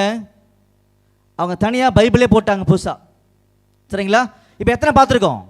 நம்ம வச்சிருக்கிறது 66, ரோமன் காத்தலிக் வச்சிருக்கிறது 72. சரிங்களா? பழமைவாதிகள் வச்சிருக்கிறது 83. யெகோவாவின் சாட்சிகள் தனியாக பைபிளே பிரிண்ட் பண்ணியிருக்காங்க. இப்போ உதாரணத்துக்கு 4 பார்த்துட்டோமா? இப்போ நீங்கள் என்ன பண்ணுங்கன்னா, மனசாட்சி கை வச்சு பதில் சொல்லணும். என்ன பண்ணணும்? அப்படி சந்தோஷமாக பதில் சொல்லுங்க. இதில் எது ரைட்டு, எது உண்மையான வேதம் அப்படின்னு ஒரு பதில் நமக்கு தேவைப்படுது. கேள்வி உங்கள்கிட்ட சொல்லிட்டேன் இப்போ நான். ஏன்னா நான் நம்புகிறேன் அதனால இது ரைட்டு அப்படின்னு சொல்கிறது தப்பு. ஏன் அப்படின்னா, நம்முடைய ஆண்டவராக இயேசு கிறிஸ்து வேதத்தில் நம்முடைய கையில் பைபிள் இருக்கு இல்லையா, இதில் எழுதி கொடுத்துருக்கா எது ரைட்டு அப்படின்னு சொல்லியிருக்காரு. அது ஒன்று. ரெண்டாவது, வேதத்தில் வரக்கூடிய கேள்விக்கு நம்ம பதில் எங்கேருந்து தான் சொல்லணும்? பைபிள் தான் சொல்லணும். நீங்கள் ஒருவேளை இல்லை 66 தான் சரி அப்படின்னு நீங்கள் சொன்னீங்க அப்படின்னா நீங்கள் என்ன கொடுக்கணும்? வசனம் காமிக்கணும். பாருங்கள், வசனத்தில் 66 சொல்லியிருக்கு பிரதர், அதான் கரெக்டு அப்படின்னு சொல்லலாம். இல்லை 72 சொன்னீங்கன்னா பைபிளில் வசனம் காமிக்கலாம். கரெக்டா? இப்போ உங்கள்கிட்ட கேள்வி அதான், எது ரைட்டு? இதில் ஏதாவது ரைட்டுன்னு சொன்னால் என்ன பண்ணணும்? வசனம் காமிக்கணும். ஏன்னா ஒருவன் போதித்தால் தேவனுடைய வெரி குட் வாக்கின்படி தான் போதிக்கணும், இல்லைன்னா பண்ணவே கூடாது. கரெக்டா? என்னுடைய வார்த்தை அக்னி மாதிரி, கண்மலையை நொறுக்கும் சம்மட்டி மாதிரி, அவ்வளோ பவர்ஃபுல் வார்த்தை ஆண்டுடைய வார்த்தை. ஆண்டுடைய வார்த்தைக்கு தான் நீங்கள் உயிரை விடுறாங்க எல்லாருமே. அந்த வார்த்தைகள் அடங்கிய புஸ்தகம் எவ்வளவு அப்படின்னு ஒரு கேள்வி நமக்கு முன்னாடி வைக்கப்பட்டால் நம்ம என்ன பதில் சொல்லுவோம் அப்படின்னு உங்ககிட்ட கேள்வி கேட்டிருக்கேன். பண்ணணும், நீங்கள் தான் பதில் சொல்லணும். இப்போ இந்த கேள்வி கேட்டால் நீங்கள் வீட்டுக்கு போக முடியாது. இந்த கேள்விக்கான பதில் நீங்கள் சொல்லுங்கள். இப்போ உங்களுக்கு 2 ஆப்ஷன் இருக்குது. சரிங்களா? உங்கள் பேர் என்ன பிரதர்? நீங்கள் தான் அருண் பிரதர். 2 ஆப்ஷன் இருக்குது உங்ககிட்ட நீங்கள் பதில் சொல்கிறதுக்கு. ஒன்றா வந்து பிரதர் இது நாங்கள் இது மாதிரி கேள்விப்பட்டதில்லை, இந்த மாதிரி கேள்வி கேட்டதில்லை, எனக்கு தெரியல பிரதர் அந்த பதில் அப்படின்னு நீங்கள் வந்து சொல்லிடலாம். இன்னொன்று வந்து நீங்களே ஆண்டவர்கிட்ட கேட்டு சொல்லிவிடுங்க பிரதர், நாங்கள் கேட்டு தெரிஞ்சுக்கிறோம் அப்படின்னு சொல்லலாம். 2 ஆப்ஷன் இருக்குது. எதை யூஸ் பண்ணுறீங்க இப்போது? ரெண்டாவது ஆப்ஷனா ஆண்டவர்கிட்ட கேட்டுடலாமா? எங்கிட்ட கேட்க வேணாம், எனக்கும் ஒன்றும் தெரியாது. யார்கிட்ட கேட்டுடலாம்? உங்களை மாதிரி தான் பிரதர் நான். உங்கள் பேர் என்ன? பாபு பிரதர். பாபு பிரதர் உங்களை மாதிரி தான் நானும். எனக்கு எதுவுமே தெரியாது, எல்லாமே ஆண்டவர் மட்டும்தான். சரிங்களா? அப்போ நீங்கள் சொன்னது மாதிரி யார்கிட்ட கேட்டுடலாம்? நிச்சயமாக சொல்லுவாரா பதில்? சொல்லுவார். உன் நம்பிக்கை வீண் போகாது. அன்புக்குரிய சகோதரர்களே, இந்த உண்மை தெரிஞ்சு அப்படின்னா உலகத்தில் நம்மளை விட மிகப்பெரிய ஆசீர்வதிக்கப்பட்ட ஜனங்கள் யாருமே கிடையாது. இன்னைக்கு டே உங்களுக்கு பிளஸ்ஸிங் டே. இன்னைக்கு இந்த அரக்கோணம் பட்டணத்தில் ஏறக்குறைய ஒரு 10,000 நோட்டீஸ் நம்முடைய சகோதரர்கள் கொடுத்துருந்தாங்க. நீங்கள் ஒரு 60 பேர் வந்திருக்கீங்க. அப்போ உங்களுடைய கண்களும் காதுகளும் பாக்கியமுள்ளவைகள் இன்றைய நாளில். சரிங்களா? இப்போ உங்கள் மனசில் வந்து சில விஷயங்கள் வந்திருக்கு. என்ன வந்திருக்குன்னா, இதில் எது ரைட்டு? இப்போ என்ன வந்திருக்குன்னா உங்கள் மைண்டில் வந்து நான் 66 நம்புகிறேன் அப்படின்ற எண்ணத்தை நீங்கள் டெவலப் பண்ண முடியாது. ஏன்னா நீங்கள் அப்படி பண்ணிங்கன்னா தப்பு. நீங்கள் அப்படி வந்துச்சு அப்படின்னா என்ன காமிக்கணும்? வசனம் காமிக்கணும். சரிங்களா? ஓகே. என்னை தள்ளி என் வார்த்தைகளை ஏற்றுக்கொள்ளாதவனை நியாயம் தீர்க்கிறது ஒன்று இருக்கிறது, நான் சொன்ன வசனமே அவனை கடைசி நாளில் நியாயம் தீர்க்கும் அப்படின்னு சொல்லி யோவான் 12ஆம் அதிகாரம் 48ஆம் வசனத்தில் சொல்லியிருக்கார். அப்படின்னு நான் நல்லா கவனிங்க. என்னை தள்ளி என் வார்த்தைகள்னு சொல்கிறார் ஆண்டவர். இப்போ ஆண்டவரே ஒரு சின்ன ரெக்வஸ்ட். ஆண்டவரே என்னப்பா ரெக்வஸ்ட்னு கேட்குற ஆண்டவர். என்ன ரெக்வஸ்ட்னா, என்னை தள்ளி என் வார்த்தைகள் தள்ளின்னு நீங்கள் சொன்னீங்களே ஆண்டவரே, உங்கள் வார்த்தைகள் அடங்கிய புஸ்தகம் எவ்வளோ ஆண்டவரே முதல்ல? கரெக்டா? அது தெரியாமல் நம்ம இவ்வளோ நாள் வாழ்ந்துட்டு இருக்குது. ஏதாவது நியாயம் இருக்கா? பாபு பிரதர்? இல்லை. ஆனால் இன்னைக்கு உங்களுடைய ஒவ்வொரு இருதயமும் ஆண்டவர் நோக்கி இருந்தனால தான் உங்களுக்கு மட்டும் விசேஷமாக இங்கே வரக்கூடிய வாய்ப்பை ஏற்படுத்தி கொடுத்துருக்கார். அநேகருக்கு அழைப்பு போனால் கூட உங்களுக்கு மட்டும்தான் இங்கே வரக்கூடிய அந்த ஆவியை தேவன் கொடுத்துருக்கிறாரு. கரெக்டா? வேற யாருக்குமே இந்த ஆவி ஏவப்படவில்லை, உங்களுக்கு மட்டும்தான். அப்போ இதுக்கான பதில் தெரியணும்னா நீங்கள் 8:30 மணி வரைக்கும் வெயிட் பண்ணணும். அப்போ தான் இந்த பதில் இங்கே வரும், இதே இடத்துல வரும். எது ரைட்டு? அங்கே இங்கே. ஓகே, இதில் எது ரைட் என்ற பதில் இந்த இடத்துல வசனத்தோடு காமிக்கப்படும். புரிஞ்சுங்களா? அப்போ அதனால தான் உம்முடைய வேதத்தில் உள்ள, நீங்க தான் சொல்லலாம், வேதத்தில் உள்ள இல்ல அப்படி இல்ல, படிக்கலாமா? படிங்க. சங்கீதம் 119 சங்கீதம் 18 வசனம், உமது வேதத்தில் உள்ள அதிசயங்களை நான் பார்க்கும்படி. பாத்தீங்களா? உம்முடைய வேதத்தில் உள்ள அதிசயங்களை நான் பார்க்கும்படி என் கண்களை திறந்திரலும் சொல்றாரா? அப்ப வேதத்தில் என்ன இருக்குது? அதிசயம் இருக்குது. இதுல ஒரு அதிசயம் இருக்குது படிச்ச வசனத்திலே. அந்த அதிசயம் மட்டும் உங்கள்கிட்ட சொல்லட்டுமா? என்ன அதிசயம் இருக்குது அப்படின்னு சொல்லி பார்த்தீங்க அப்படின்னா, உம்முடைய வேதத்தில் உள்ள அதிசயங்களை காணும்படி என் கண்களை திறந்தரலும் சொல்லும் பொழுது, வேதத்தில் உள்ள அதிசயம் எல்லாமே நம்முடைய ஆண்டவர் மட்டும்தான், வேறு எதுவுமே கிடையாது. புரிஞ்சுங்களா? எப்படி சொல்கிறீங்கன்னு கேட்டிங்க அப்படின்னா, உங்களுடைய வேதத்துள்ள அதிசயங்களை காணும்படி தானே சொன்னார். அப்போ அந்த அதிசயன்ற பேர் யாருடைய பேர்? நம்முடைய ஆண்டவருடைய பேர். படிக்கலாமா? பாருங்க, ஏசாயா 9:6 படிங்க. ஏசாயா 9 வசனம், நமக்கு ஒரு பாலகன் பிறந்தார், நமக்கு ஒரு குமாரன் கொடுக்கப்பட்டார், கர்த்தத்துவம் அவர் தோளின் மேல் இருக்கும், அவர் நாமம் அதிசயமானவர். பாத்தீங்களா? அவர் நாமம் அதிசயமானவர் அப்படின்னா நம்முடைய வேதாகமும் முழுக்க முழுக்க அதிசயமான காரியங்களை உள்ளடக்கி இருக்குது. அந்த அதிசயமான காரியங்கள் யாரை பற்றினது? நம்முடைய ஆண்டவர் இயேசு கிறிஸ்துவை பற்றினது. அப்படின்னா இந்த வேதாகமம் மொத்தம் எத்தனை புஸ்தகன்ற உண்மை நம்மளுக்கு தெரியணும். முதல்ல நிச்சயமா தெரியும். சரிங்களா? எப்போ தெரியும்? 8:30 to 8:40 வரைக்கும் தெரியும். புரிஞ்சுங்களா? இது தெரியாமல் வீட்டுக்கு போய் எந்த பிரயோஜனமும் இல்லை. இதுக்கப்புறம் நம்ம வாழ்ந்தும் பிரயோஜனம் எல்லாம் போயிடும். ஏன்னா நம்முடைய ஆண்டவர் அவர் உயிரை கொடுத்து என்ன பண்ணிக்காருன்னா இந்த சத்தியங்களை நம்மகிட்ட கொடுத்துருக்கிறார். சரிங்களா? இதை ஒத்து பார்க்கறதுக்கு ஆசையாக இருந்தாங்களாம். யாரு பார்க்கலாமா? அதை பாருங்க. 1 பேதுருல 1 அதிகாரத்தில் 12 வசனம் படிங்க. 1 பேதுரு 1 அதிகாரம் 12 வசனம், தங்கள் நிமித்தமல்ல நமது நிமித்தமே இவைகளை தெரிவித்தார்கள் என்று அவர்களுக்கு வெளியாக்கப்பட்டது பரலோகத்திலிருந்து அனுப்பப்பட்ட பரிசுத்த ஆவியினாலே உங்களுக்கு சுவிசேஷத்தை பிரசங்கித்தவர்களை கொண்டு இவைகள் இப்பொழுது உங்களுக்கு அறிவிக்கப்பட்டு வருகிறது. இவைகளை உற்று பார்க்க தேவ தூதரும் ஆசையா இருக்கிறார்கள். பாத்தீங்களா? இவைகளை உற்று பார்க்க தேவ தூதரும் ஆசையா இருக்கிறாங்க. அவங்களுக்கே இது வெளிப்படுத்தப்படவில்லை. புரிஞ்சுங்களா? அப்போ யார் யாருக்கெல்லாம் இது வெளிப்படுத்தப்படவில்லைன்னு சொல்லி பார்த்தீங்க அப்படின்னா, அன்னைக்கு காலத்தில் இருந்த பரிசேயர் சதுசேயர் மத குருமார்கள் அன்னைக்கு, புரிஞ்சுங்களா, அவங்களுக்கு வெளிப்படுத்தப்படவில்லை. பரலோகத்தில் உள்ள தேவதூதர்களுக்கும் வெளிப்படுத்தப்படவில்லை. யார் யாரெல்லாம் என்ன ஆண்டவர் எனக்கு என்ன சொல்றார் அப்படின்ற ஒரு தாழ்மையான இருதயத்தோடு சத்தியத்தை கேட்க வராங்களோ அவங்களுக்கு மட்டும் என்ன பண்றாருன்னா வெளிப்படுத்துறான்றதை அவர் சொல்றார். பாருங்க, மத்தேயுல 11 அதிகாரத்தில் 25 வசனம் படிங்க. மத்தேயு 11 அதிகாரம் 25 வசனம், அந்த சமயத்திலே இயேசு சொன்னது, பிதாவே, வானத்துக்கும் பூமிக்கும் ஆண்டவரே, இவைகளை ஞானிகளுக்கும் கல்விமான்களுக்கும் மறைத்து பாலகருக்கு வெளிப்படுத்தினபடியால் உம்மை ஸ்தோத்தரிக்கிறேன். பாத்தீங்களா? ஞானிகளுக்கும் கல்விமான்களுக்கும் மறைச்சார். பாலகருக்கு யார் யாரெல்லாம் தங்களுடைய இருதயத்தை ஒரு குழந்தை மாதிரி என்ன ஆண்டவர் இருக்குது வேதத்தில் நாங்கள் தெரிஞ்சுக்கிற ஆண்டவர் அப்படின்ற மாதிரி இருதயத்தை காமிக்கிறாங்களோ அவர்களுக்கு வெளிப்படுத்துறன்றதை அவர் சொல்கிறார். அப்போது நல்லா கவனிச்சுக்கோங்க. இந்த கூட்டத்தில் வந்த ஒவ்வொருத்தருக்குமே ஒரு முக்கியமான இன்னொரு இன்ஃபர்மேஷன். இந்த வேதத்தில் கூடிய உண்மைகள் நாங்கள் தெரிஞ்சுக்கிட்டு என்ன பண்ணணும் பிரதர், நாங்கள் என்ன பண்ணணும் அப்படின்னு நீங்கள் கேட்டிங்க அப்படின்னா, நீங்கள் எந்தெந்த சபையில் இருக்கீங்களோ அதே சபையில் இருங்க. சொல்லுது புரியுதுங்களா? எந்தெந்த சபையில் இருக்கீங்களோ அதே சபையில் இருங்க. அங்கே இருந்துட்டு இந்த வசனம் உங்களை எப்படி வழி நடத்துதோ அப்படி அங்கேருந்து வாழ்ந்துக்குவாங்க. அதனால் இங்கேருந்து அங்கே போயிடுங்க, அங்கேருந்து அங்கே போயிடுங்க அப்படின்னு நாங்கள் சொல்ல வரல. இன்னைக்கு நாங்கள் சொல்ல வந்தது, உங்களுக்கு நிறைய உண்மை தெரிஞ்சிருக்குது, எங்களுக்கு கொஞ்சம் தெரிஞ்சிருக்குது, அது உங்கள்கிட்ட நாங்கள் பகிர்ந்துக்க போகிறோம்.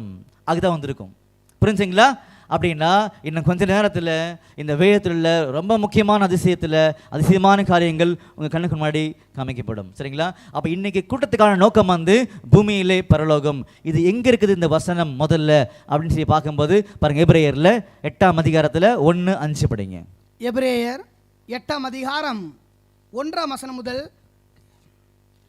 மேற் சொல்லியவைகளின் முக்கியமான பொருள் என்னவெனில், பரலோகத்தில் உள்ள மகத்துவ ஆசனத்தின் வலது பரஸ்திலே உட்கார்ந்திருக்கிறவருமாய் 5ஆம் வசனம், இவர்கள் செய்யும் ஆராதனை பாருங்க, இவர்கள் செய்யும் ஆராதனை பரலோகத்தின் உள்ளவைகளின் சாயலுக்கும் பரலோகத்தில் உள்ளவைகளின் சாயலுக்கும் நிழலுக்கும் ஒத்திருக்கிறது. நிழலுக்கும் ஒத்திருக்கிறது. இவர்கள் செய்யக்கூடிய ஆராதனை பரலோகத்தில் உள்ள சாயலுக்கும் நிழலுக்கும் ஒத்திருக்கிறது. யார் செய்யக்கூடிய ஆராதனை? இஸ்ரேல் ஜனங்கள். எங்க செய்தாங்க ஆராதனை? எங்க செய்தாங்க ஆராதனை அப்படின்னு சொல்லி பார்த்தீங்கன்னா, இந்த ஆசரிப்பு கூடாரத்தில் நிறைய ஆராதனைகள் செய்தாங்க அவங்க. இங்கே செய்யப்பட்ட ஒவ்வொரு காரியமும் பரலோகத்தில் உள்ள சாயலுக்கும் நிழலுக்கும் ஒத்திருக்கிறது. அப்ப பரலோகத்தில் என்ன மாதிரி ஒரு கணம்? ஆராதனைன்றது வர்ஷிப்ன்றது கணம். என்ன மாதிரி ஒரு கணம் நம்முடைய ஆண்டவராக இயேசு கிறிஸ்துக்கு இருந்திருக்கும்? நல்லா புரிஞ்சுக்கோங்க. பரலோகத்தில் நம்முடைய ஆண்டவர் இயேசு கிறிஸ்துக்கு என்ன மாதிரி ஒரு கணம் இருந்திருக்கும் அப்படின்னு நீங்க பூமியிலே பார்த்துடலாம். சொல்றது புரியுதா உங்களுக்கு? பூமியிலே பரலோகம் அப்படின்னு என்ன அர்த்தம்னா, பரலோகத்தில் நம்முடைய ஆண்டவர் எவ்வளவு மகா மேன்மை உள்ளவர், எவ்வளவு மகத்துவம் உள்ளவர் அப்படின்ற உண்மையை இந்த பூமியில நீங்க பார்த்துடலாம். நமக்கு தெரிஞ்சதெல்லாம் அடிப்படையாக வந்து பார்த்தீங்கன்னா, நம்முடைய ஆண்டவர் பரலோகத்திலிருந்து பூமிக்கு வந்து மரித்தாரு அப்படின்னு பார்க்குறோம் இல்லையா? தன் ஜீவனை கொடுத்தாரு, அநேகரை மீட்டெடுத்தாரு. இது ரொம்பவும் அடிப்படையான காரியங்கள். அதை விட பரலோகத்தில் அவருக்கு இருந்த மேன்மையை தான் இந்த ஆசரிப்பு கூடாரம் காமிக்க போகுது. புரிஞ்சுங்களா? ஏன்னா அவர் பரலோகத்திலிருந்து தான் இந்த பூமிக்கு வந்தார். பாருங்க, யோவான் 3ஆம் அதிகாரம் 13ஆம் வசனம் படிங்க. யோவான் 3ஆம் அதிகாரம் 13ஆம் வசனம், பரலோகத்திலிருந்து இறங்கினவரும் பரலோகத்தில் இருக்கிறவருமான மனுஷகுமாரனே அல்லாமல் பரலோகத்துக்கு ஏறினவன் ஒருவனும் இல்லை. பார்த்தீங்களா? பரலோகத்திலிருந்து அவர் தான் வந்திருக்கார். அதனால தான் பூமியிலே பரலோகம். அப்போ ஒரு நாள் கவனிங்க, நான் என்ன சொன்ன கொஞ்சம் மணி பார்த்தீங்கன்னா, பரலோகத்தில் நம்முடைய ஆண்டவர் இயேசு கிறிஸ்துக்கு எவ்விதமான கணம், மகிமை, மேன்மை இருந்தது அங்கே போய் பார்த்தா தான் நமக்கு தெரியும். ஆனால் அது பூமியிலே பார்க்கலாம். அதற்கு அடையாளமாக தான் இந்த ஆசரிப்பு கூடாரத்தை வச்சிருக்கார் அவர். புரிஞ்சுங்களா? அதனால தான் அப்போஸ்தலனாகிய பவுல் சொன்னார். என்ன சொன்னாலும் சரி, நம்ம பார்த்தோம் எபேசியர் 3:8 நம்முடைய ஆண்டவர் இயேசு கிறிஸ்துவினுடைய ஐஸ்வர்யத்தின் ரகசியம், ரிச்னஸ், இதெல்லாம் இதில் இருக்குது. இந்த ஆசரிப்பு கூடாரத்தில் நம்முடைய ஆண்டவருடைய ஐஸ்வர்யம், மகத்துவம் இதெல்லாம் காமிக்கப்பட்டிருக்குது அப்படின்னு சொல்கிறார். அப்போ இதெல்லாம் தெரிஞ்சுக்கிறதுக்கு தான் நீங்கள் ஒரு 1/2 hour to 45 minutes ஸ்பெண்ட் பண்ண போகிறீங்க. ரொம்ப ஆச்சரியமாக இருக்கும். வாழ்க்கையில் இதுவரைக்கும் நீங்கள் பார்க்காத பிரம்மாண்டமான காரியங்கள். யாரை பற்றி பார்க்க போகிறீங்க? யாரை பற்றி பார்க்க போகிறீங்க? நம்முடைய ஆண்டவராக இயேசு கிறிஸ்து பார்க்க போகிறீங்க. அதுக்கு தான் நம்ம எல்லாருக்கும் உயிரை கொடுத்துருக்கார். இந்த உயிர் அவரை பார்க்கறதுக்கு தானே. இன்னும் கொஞ்ச நேரத்தில் பார்த்துருவீங்க. புரிஞ்சுங்களா? அதனால தான் அப்போஸ்தலனாகிய பவுல் சொன்னார். நான் ஏன் 1/2 hour to 45 minutes சொன்னேன்னு சொல்லி பார்த்தீங்கன்னா, இதை பற்றி பேசுறதுக்கு ரொம்ப நேரம் நமக்கு தேவை. இது அப்போஸ்தலனாகிய பவுல் இதை உறுதிப்படுத்தியிருக்காரு பாருங்க. எபிரேயர் 9ஆம் அதிகாரம் 5ஆம் வசனம் படிங்க. எபிரேயர் 9ஆம் அதிகாரம் 5ஆம் வசனம், அதற்கு மேலே மகிமையுள்ள கேருபீன்கள் வைக்கப்பட்டு கிருபாசனத்தை நிழலிட்டு இருந்தன. இவைகளை குறித்து விவரமாய் பேச இப்பொழுது சமயமில்லை. பார்த்தீங்களா? இவைகளை குறித்து விவரமாய் பேச இப்பொழுது சமயமில்லை. அதே மாதிரி தான் இவைகளை குறித்து விவரமாய் பேச எங்களுக்கு டைம் இருக்குது. உங்களுக்கான டைம் இல்லை. அதனால தான் நான் 1/2 hour to 40 minutes சொல்லேன். நீங்கள் யாராவது ஒருத்தர் நான் ஃபுல்லாக கேட்குறேன்னு சொன்னீங்கன்னா, நான் ஃபுல்லாக உட்காந்து எல்லாரும் பேசுவோம், ஒன்றும் பிரச்சனை இல்லை. நைட்டு 10 மணி 11 மணி வரைக்கும் பேசலாம், ஒன்றும் பிரச்சனை இல்லை. ஆண்டவருடைய மகத்துவம் தெரியணும்னா எவ்வளோ நேரம் உட்காந்துருக்கிறேன் நான் அப்படின்னு பாபர் சொன்னீங்கன்னா நாங்கள் எடுக்கிறோம். சொல்கிறீங்களா? அவர் சொல்லிட்டார். அப்போது அரக்கோணத்துக்கு ஒருத்தர் சொல்லிட்டார், பண்ணிடலாம். சரிங்களா? மேக்ஸிமம் ஒரு 1/2 hour to 40 minutes பார்த்துடலாம். அப்போ நல்லா கவனிங்க அன்புக்குரிய சகோதரர்களே. இந்த ஆசரிப்பு கூடாரம் எதுக்குன்னு ஒரு கேள்வி வந்தால் என்ன பதில் சொல்லுவோம்? தேவன் இஸ்ரேல் ஜனங்கள் மத்தியில் வந்து வாசம் பண்ணுவதற்கு இந்த ஆசரிப்பு கூடாரம் அப்படின்னு பார்த்தோம். ஆனால் நீங்கள் இடையில ஒன்று சொன்னீங்களே, இந்த ஆசரிப்பு கூடாரம் ஆண்டோடைய மகா மேன்மை வெளிப்படுத்தி காமிக்கன்னு சொன்னீங்களே, அது எப்படி அப்படின்னு கூட உங்களுக்கு கேள்வி வரணும். சரிங்களா? அது எப்படி வருது அப்படின்னு நம்முடைய ஆண்டு நல்லா தெரியனால தான் இப்போ பதில் சொல்ல போகிறார். நல்லா கவனிச்சுக்கோங்க அன்புக்குரிய சகோதர சகோதரிகளே. பழைய ஏற்பாட்டு காலத்தில் நான் ஏற்கனவே ஒரு கேள்வியை டச் பண்ணி அப்படியே விட்டு வச்சிருக்கிறேன். எந்த கேள்வினா, ஆபிரகாமுக்கு 2 மனைவிகள் அப்படியே வச்சுருக்கோம் பார்த்தீங்களா? அது நம்ம அதை படிக்கும்போது தான் பழைய ஏற்பாட்டு காலத்தில் நடந்த ஒவ்வொரு சம்பவத்தையும் எப்படி நம்ம படித்து புரிஞ்சுக்கணும் அப்படின்ற ஒரு உண்மை தெரிய ஆரம்பிக்கும் உங்களுக்கு. பாருங்க, கலாத்தியர் 4ஆம் அதிகாரம் 22ஆம் வசனம் படிங்க. கலாத்தியர் 4ஆம் அதிகாரம் 22ஆம் வசனம், ஆபிரகாமுக்கு 2 குமாரர் இருந்தார்கள் என்று எழுதியிருக்கிறது. ஒருவன் அடிமை ஆனவரிடத்தில் பிறந்தவன், ஒருவன் சுயாதீனம் உள்ளவரிடத்தில் பிறந்தவன்.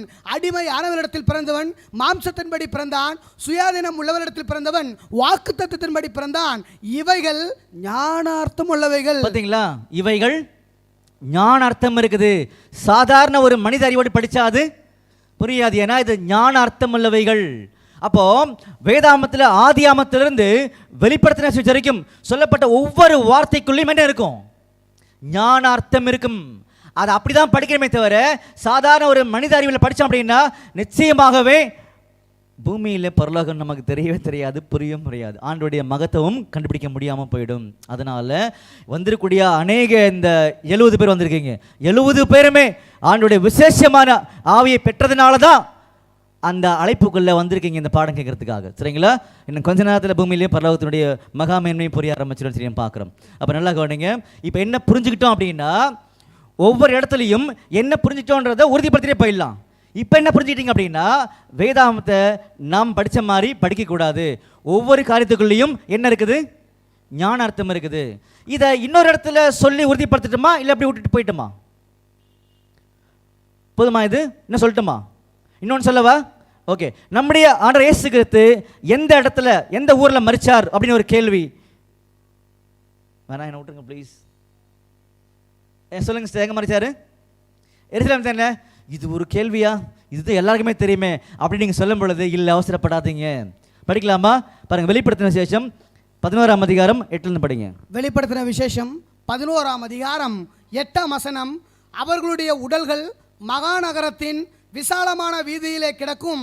அந்த நகரம் சோதோம் என்றும் எகிப்து என்றும் ஞான அர்த்தமாய் சொல்லப்படும். அந்த நகரம் சோதோம் என்றும் எகிப்து என்றும் ஞானார்த்தமாய் சொல்லப்படும். அதிலே நம்முடைய கர்த்தரும் சிலுவையிலே அறையப்பட்டார். எங்க? சோதோம் எகிப்துல. ஆனா நீங்க எங்க சொன்னீங்க? எருசலேம் தான் கரெக்ட். ஆனா இங்க என்ன சொல்லுது வசனம்? சோதோம் எகிப்துன்னு சொல்லுது. அப்படின்னா என்ன அர்த்தம் தெரியுமா? அதுல படிங்க. வெளிப்படுத்தின விசேஷம் 11ஆம் அதிகாரம் 9ஆம் வசனம். ஜனங்களிலும் கோத்திரங்களிலும் பாஷைக்காரரிலும் 8 படிங்க. வெளிப்படுத்தின விசேஷம் 11ஆம் அதிகாரம் 8ஆம் வசனம். அவர்களுடைய உடல்கள் மகாநகரத்தின் விசாலமான வீதியிலே கிடக்கும். அந்த நகரம் சோதோம் என்றும் எகிப்து என்றும் ஞான அர்த்தமா சொல்லப்பட்டிருக்குது. நம்முடைய ஆண்டவரை எருசலேம்ல தான் அறைஞ்சாங்க. ஆனா அங்க நடந்த சம்பவங்களுக்கு இணையாக 2 பட்டணங்களை சொல்றார். ஒன்று எகிப்து, இன்னொன்று சோதோம். அது ஞான அர்த்தம். புரிஞ்சுங்களா? அப்போ வேதாமத்தில் ஒவ்வொரு காரியமும் மிக மிக ஞானார்த்தமாக சொல்லப்பட்டிருக்குது. சாதாரண ஒரு மனிதன் படிக்கிற மாதிரி என்ன பண்ணக்கூடாதுன்னா படிக்கக்கூடாது. ஆனால் மனிதன் தான் படிக்கணும். அது எப்படி படிக்கணும்னா தெய்வீக அறிவுக்கு ஏற்றபடி தான் அதை ஆராயணுமே தவிர சாதாரண என்ன பண்ணக்கூடாதுன்னா ஆராய்ந்தோம் அப்படின்னா உண்மைகள் தெரியாது. உண்மைகள் தெரியாதனால தான் உலகத்துக்குள்ள இன்னைக்கு நம்முடைய ஐக்கியத்துக்குள்ளாகவே பிரிவுகள் இருக்குதா? நம்ம எல்லாரும் கிறிஸ்டியன்ஸ் தானே. ஆனால் எத்தனை பிரிவுகள் இருக்குது? காரணம் என்ன? அவங்க மனித அறிவியல் படிச்சனால தான் அந்த பிரச்சனை. அதனால நம்முடைய பரலோகத்தில் இருக்கக்கூடிய ஒரு அப்பா இருக்கார் இல்லையா? அப்பா இருக்கார்ல பரலோகத்தில். அவர் என்ன பார்க்குறாரு பூமியில்? நல்லா கவனிங்க. பரலோகத்தினுடைய அப்பா இந்த பூமியில் என்ன பார்க்குறாரு அப்படின்னு தெரியணும்ல பாபு பிரதர். என்ன பார்க்குறான் பார்க்கலாமா? எரேமியா 5:1 படிங்க. எரேமியா 5ஆம் அதிகாரம் 1ஆம் வசனம். நியாயம் செய்கிற மனுஷனை கண்டுபிடிப்பீர்களோ என்றும் சத்தியத்தை தேடுகிறவன் உண்டோ என்றும் எருசலேமின் தெருக்களிலே திரும்பி பார்த்து விசாரித்து அதன் வீதிகளிலே தேடுங்கள் காண்பீர்களானா. பார்த்தீங்களா? சத்தியத்தை யாராவது தேடுறாங்களான்னு சொல்லி அவர் பார்க்குறாரு மேல இருந்து. அப்படி தேடிதான் நீங்களும் இங்கே வந்திருக்கீங்க அன்புக்குரிய சகோதரிகளே. ஓகே, ஒரு சின்ன இன்ஸ்ட்ரக்ஷன். உங்களுக்கு யாராவது தண்ணி தேவைப்பட்டுச்சுன்னா எழுந்து போக வேண்டாம். நீங்கள் கை தூக்குறீங்கன்னா பின்னாடி வாலண்டியர்ஸ் இருக்கிறாங்க, அவங்களே கொண்டு வந்து தண்ணி உங்கள்கிட்ட கொடுத்துருவாங்க. சரிங்களா? நீங்கள் ஜீவ தண்ணீரை மட்டும் இப்போ இங்கேருந்து வாங்கிக்குவாங்க. ஓகே, நல்ல கவனிங்க. அப்போது இது எல்லாமே ஞானார்த்தமாக சொல்லப்பட்ட ஒரு காரியன்றதை இங்கே சொல்லிட்டான்றதை நம்ம கவனிக்கிறோம். அப்போ இஸ்ரேல் ஜனங்கள் மத்தியில் பரலோகத்தின் அப்பா வந்து வாசம் பண்ணணும் அப்படின்னா எது வேணும்? ஆசரிப்பு கூடாரம் வேணும். இது வரைக்கும் கிளியர் ஆகிட்டீங்களா? ஓகே, இப்போ அடுத்தது இந்த ஆசரிப்பு கூடாரத்தினுடைய சில அமைப்புகள் எப்படி இருக்குன்றது மட்டும் ஒரு 20 மினிட்ஸ் பார்த்துடலாம். அதுக்கப்புறமா அதில் என்ன பார்க்க போகிறோம் அப்படின்னா இது பரலோகத்தினுடைய ஒரு சாயலை வெளிப்படுத்தும் அப்படின்றத நம்ம கவனிக்கலாம். சரிங்களா? பாருங்கள், முதல்ல ஒரு சில பிக்சர்ஸ் நம்ம பார்த்துடலாம். இதில் ஓகே,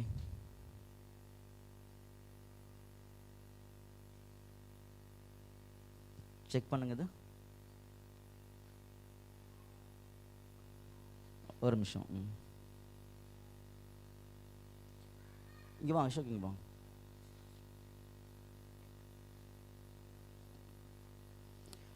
இந்த ரிசீவர் செக் பண்ணுங்க.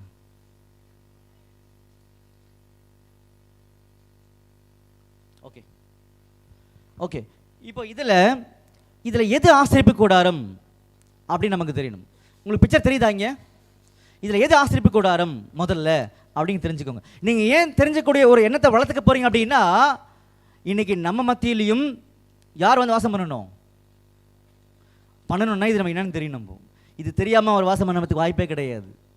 நல்லா புரிஞ்சுக்கோங்க. நான் ஏற்கனவே இன்னொரு பாயிண்ட் டச் பண்ணிட்டு வெளியே வந்துட்டேன். என்ன பாயிண்ட்னா, இஸ்ரேல் ஜனங்கள் எகிப்திலிருந்து அடிமையிலாக இருக்கும் பொழுது எங்கே போகிறாங்க?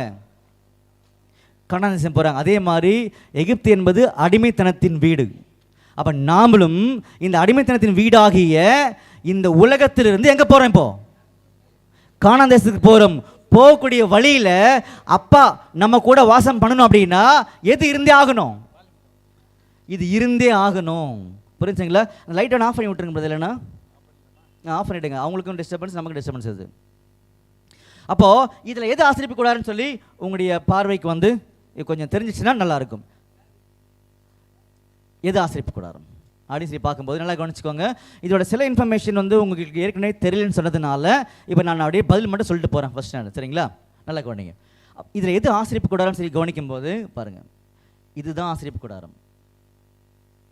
இது பேர் என்ன சொல்லி பார்த்தீங்கன்னா பிரகாரம் அப்படின்னு சொல்லி சொல்லுவாங்க. சரிங்களா? ஓகே. ஸோ நாங்கள் உங்களுக்கு பிரயோஜனமாக அதை போட்டு காமிச்சிருக்கிறோம்.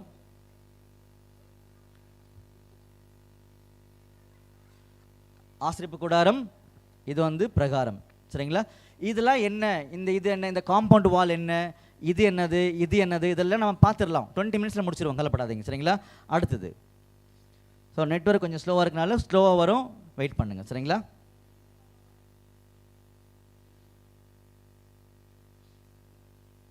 ஓகே.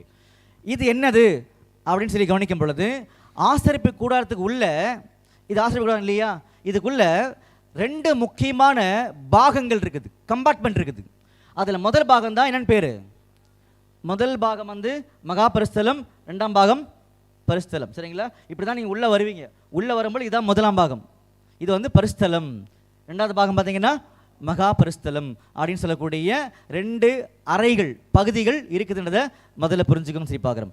அடுத்தது, இதை கட்டும்போது, இதை அமைக்கிறாங்க இல்லையா, பில்டிங் மாதிரி கட்டுறாங்க இல்லையா, அப்படி கட்டும்போது நல்லா கவனிங்க. நீங்கள் கூட இதை ரொம்ப ஜாக்கிரதையாக கவனிக்கணும். ஏன்னு கேளுங்க பிரதர். உங்கள் பேர் என்ன? பிரகாஷ். ஏன்னு கேளுங்க. ஏன் கேட்டால் பிரச்சனை, பரவாயில்லையா? நான் பதில் சொன்ன கூட பிரச்சனை வந்துடும், பரவாயில்லையா? சொல்கிறேன் ஏன் அப்படின்னு சொல்லி பார்த்தீங்கன்னா, மோசேயை தேன் கூட்டார். மோசே, நீங்கள் வாங்க, எங்கே வந்துடுங்க, மலைக்கு வந்துடுங்க, நான் உங்களுக்கு இந்த பூமியில் என்னென்ன செய்யணும்னு நான் சொல்கிறேன் அப்படின்னு சொன்னார். சரிங்க தேவனே, சொல்லுங்கள் தேவன் மோசே கேட்டார். அப்புறமா தேவன் சார் எல்லாத்தையும் முடிச்சுக்க அப்புறமா மலையில் நான் என்ன சொன்னனோ அதை அப்படியே செய்யணும். ஏதாவது ஒரு சின்ன மாற்றம் வந்தால் கூட நீ என்ன ஆயிடுவ? செத்து போயிடுவ. புரிஞ்சுங்களா? அதனால் நான் காமிச்சதை அப்படியே நீ செய்யணும். புரிஞ்சுங்களா? இன்னைக்கு உலகத்தில் கூட நம்முடைய அன்புக்குரிய சகோதர சகோதரிகள் நம்ம எல்லாருமே ஆண்டோடைய ரத்தத்தில் மீட்கப்பட்டவர்கள் இல்லையா? அந்த மீட்பு நமக்கு எல்லாருக்கும் வந்து சேர்ந்து கவலைப்படாதீங்க. அப்படி இருக்கும் பொழுது நம்முடைய ஆண்டவர் இயேசு கிறிஸ்துவுடைய மகா பெரிதான அந்த கணம் இருக்கு இல்லையா, அந்த கணம் வந்து கொஞ்சம் கூட என்ன ஆகக்கூடாது, கம்மி ஆகவே கூடாது. அவர் கொடுக்கக்கூடிய மரியாதை 100% அப்படியே இருக்கணும். அதுதான் இதோடைய பொருள். பாருங்க, யாத்திராகமத்தில் 25ஆம் அதிகாரம் 40ஆம் வசனம் படிங்க. யாத்திராகமம் 25ஆம் அதிகாரம் 40ஆம் வசனம், மலையிலே உனக்கு காண்பிக்கப்பட்ட மாதிரியின்படியே அவைகளை செய்ய எச்சரிக்கையா இரு. என்ன சொன்னாரு இங்க? மலையிலே உனக்கு காண்பிக்கப்பட்ட மாதிரியின்படி செய்யறதுக்கு எச்சரிக்கையா இரு அப்படின்னு சொன்னாரு. இப்போ உதாரணத்துக்கு உங்களுக்கு ஒரு வசனம் நான் காமிக்கிறேன் பைபிள்ல. இங்கே காமிக்கப்பட்ட ஆச்சரியமான காரியத்தை நீங்கள் கொஞ்சம் கனவீனமாகவோ, அன்னைக்கு இஸ்ரேல் ஜனங்கள் கொஞ்சம் கனவீனமாகவோ அல்லது மரியாதை குறைவாகவோ அல்லது அசட்டைத்தனமாகவோ, அதாவது இக்னோரன்ஸ் பண்ணிட்டாங்க அப்படின்னா அவங்க நிலைமை என்னவா இருந்தது அப்படின்றத பார்த்தீங்கன்னா படிக்கலாம்னு சொல்லி பார்க்குறோம். பாருங்க, என்னாகமத்தில் 4ஆம் அதிகாரத்தில் 17 படிங்க. என்னாகமம் 4ஆம் அதிகாரம் 17ஆம் வசனம், கர்த்தர் மோசேயையும் ஆரோனையும் நோக்கி, லேவியருக்குள்ளே கோகாத் வம்சமாகிய கோத்தரத்தார் அழிந்து போகாதபடி பாருங்கள். பார்த்தீங்களா? கோகாத் என்ன பண்ணக்கூடாது, இங்கே அழிந்து போகாத அப்படி பார்த்துக்கோங்க. அதுலேயே அப்படியே கண்டினியூ பண்ணுங்க. 19ஆம் வசனம், அவர்கள் மகா பரிசுத்தமானவைகளை கிட்டுகையில் சாகாமல் உயிரோடு இருக்கும்படிக்கு நீங்கள் அவர்களுக்கு செய்ய வேண்டியதாவது. பார்த்தீங்களா, மகா பரிசுத்தமான காரியங்கள் இருக்குது இதுக்குள்ள, சரிங்களா? அது நீங்கள் அங்கே உள்ளே போய் வேலை செய்யும் போதும் அதற்குரிய வேலைகள் உங்கள்கிட்ட சொல்லும் பொழுதும் நீங்கள் சாகாதபடிக்கு ரொம்ப எச்சரிக்கையாக இருக்கணும், சரிங்களா? ஆரோனும் அவன் குமாரரும் வந்து அவர்களில் அவனவன் செய்யும் வேலைக்கும் அவனவன் சுமைக்கும் நியமிக்க கடவர்கள். அவர்களோ சாகாதபடிக்கு பரிசுத்தமானவைகளை மூடப்படும் போதும். பாருங்க, இதுல மகா பரிசுத்தத்தில் இருக்கு பார்த்தீங்களா, இங்க சில பொருட்கள் இருக்கும், இதை வந்து மூடணும், துணி வச்சு மூடணும். அப்படி அந்த வேலையை செய்யும் பொழுது என்ன பண்ணக்கூடாது படிங்க. ஆரோனும் அவன் குமாரரும் வந்து அவர்களில் அவனவன் செய்யும் வேலைக்கும் அவனவன் சுமைக்கும் நியமிக்க கடவர்கள். அவர்களோ சாகாதபடிக்கு பரிசுத்தமானவைகளை மூடப்படும் போதும் பார்க்கிறதற்கு உட்பிரவேசியாமல் இருப்பார்களாக என்றார். பரிசுத்தமான காரியங்களை மூடும் பொழுது பார்க்கறது என்ன பண்ணக்கூடாதான், உட்பிரவேசிக்க கூடாது, எட்டி பார்த்தாவே செத்துருவீங்கன்ட்டார். இதெல்லாம் வேதாந்தத்தில் கொடுக்கப்பட்டிருக்குது. இன்னைக்கு இந்த பைபிளுடைய மகா மேன்மைகள் என்னன்னு சொல்லி அநேகருக்கு புரிஞ்சக்கூடிய நிலைமையில இருந்தால் கூட அதை ஏற்றுக்க மாட்டாங்க. ரொம்ப சாதாரணமாக ஆண்டோடைய வார்த்தையை நம்ம எல்லாரும் அணுக ஆரம்பிக்கிறோம். ஆண்டோடைய வார்த்தைக்கு அவ்வளோ கணக்கு கொடுத்துருக்கார். ஒவ்வொரு வேலையும் ஒவ்வொரு கிறிஸ்தவனும், நம்ம எல்லாரும் கிறிஸ்தவர்கள், ரொம்ப ஜாக்கிரதையாக அணுகுங்க. ஏன்னா இது உங்களுக்கு உயிரை கொடுக்கும். உயிரை கொடுக்கறத அசட்டை பண்ணிட்டீங்க அப்படின்னா அந்த வாழ்க்கை நம்ம இழந்து போயிடும்னு சொல்லி காமிச்சார். இன்னொரு முக்கியமான காரியம் பார்த்தீங்கன்னா, இதுக்குள்ளே பார்த்தீங்கன்னா ஒரு பெட்டி இருக்கும். இதுக்கு பேர் பார்த்தீங்கன்னா உடன்படிக்கை பெட்டி அப்படின்னு சொல்லி இதுக்குள்ள பேர் இருக்கும், சரிங்களா? அந்த உடன்படிக்கை பெட்டியை வந்து ஒரு இடத்துல இருந்து இன்னொரு இடத்துக்கு கொண்டு போகணும். இந்த ஆசிரியர் கூட்டம் பார்த்தீங்கன்னா ஒரே இடத்துல இருக்காது. ஏன்னா அவங்க எங்கே போகிறாங்க, இப்போ கானான் தேசம் போகிறாங்க இல்லையா? எங்கெங்கெல்லாம் தேவன் இவங்களை பாளையம் இறங்க சொல்கிறாங்களோ அங்கங்கெல்லாம் செட் பண்ணிவிடுவாங்க.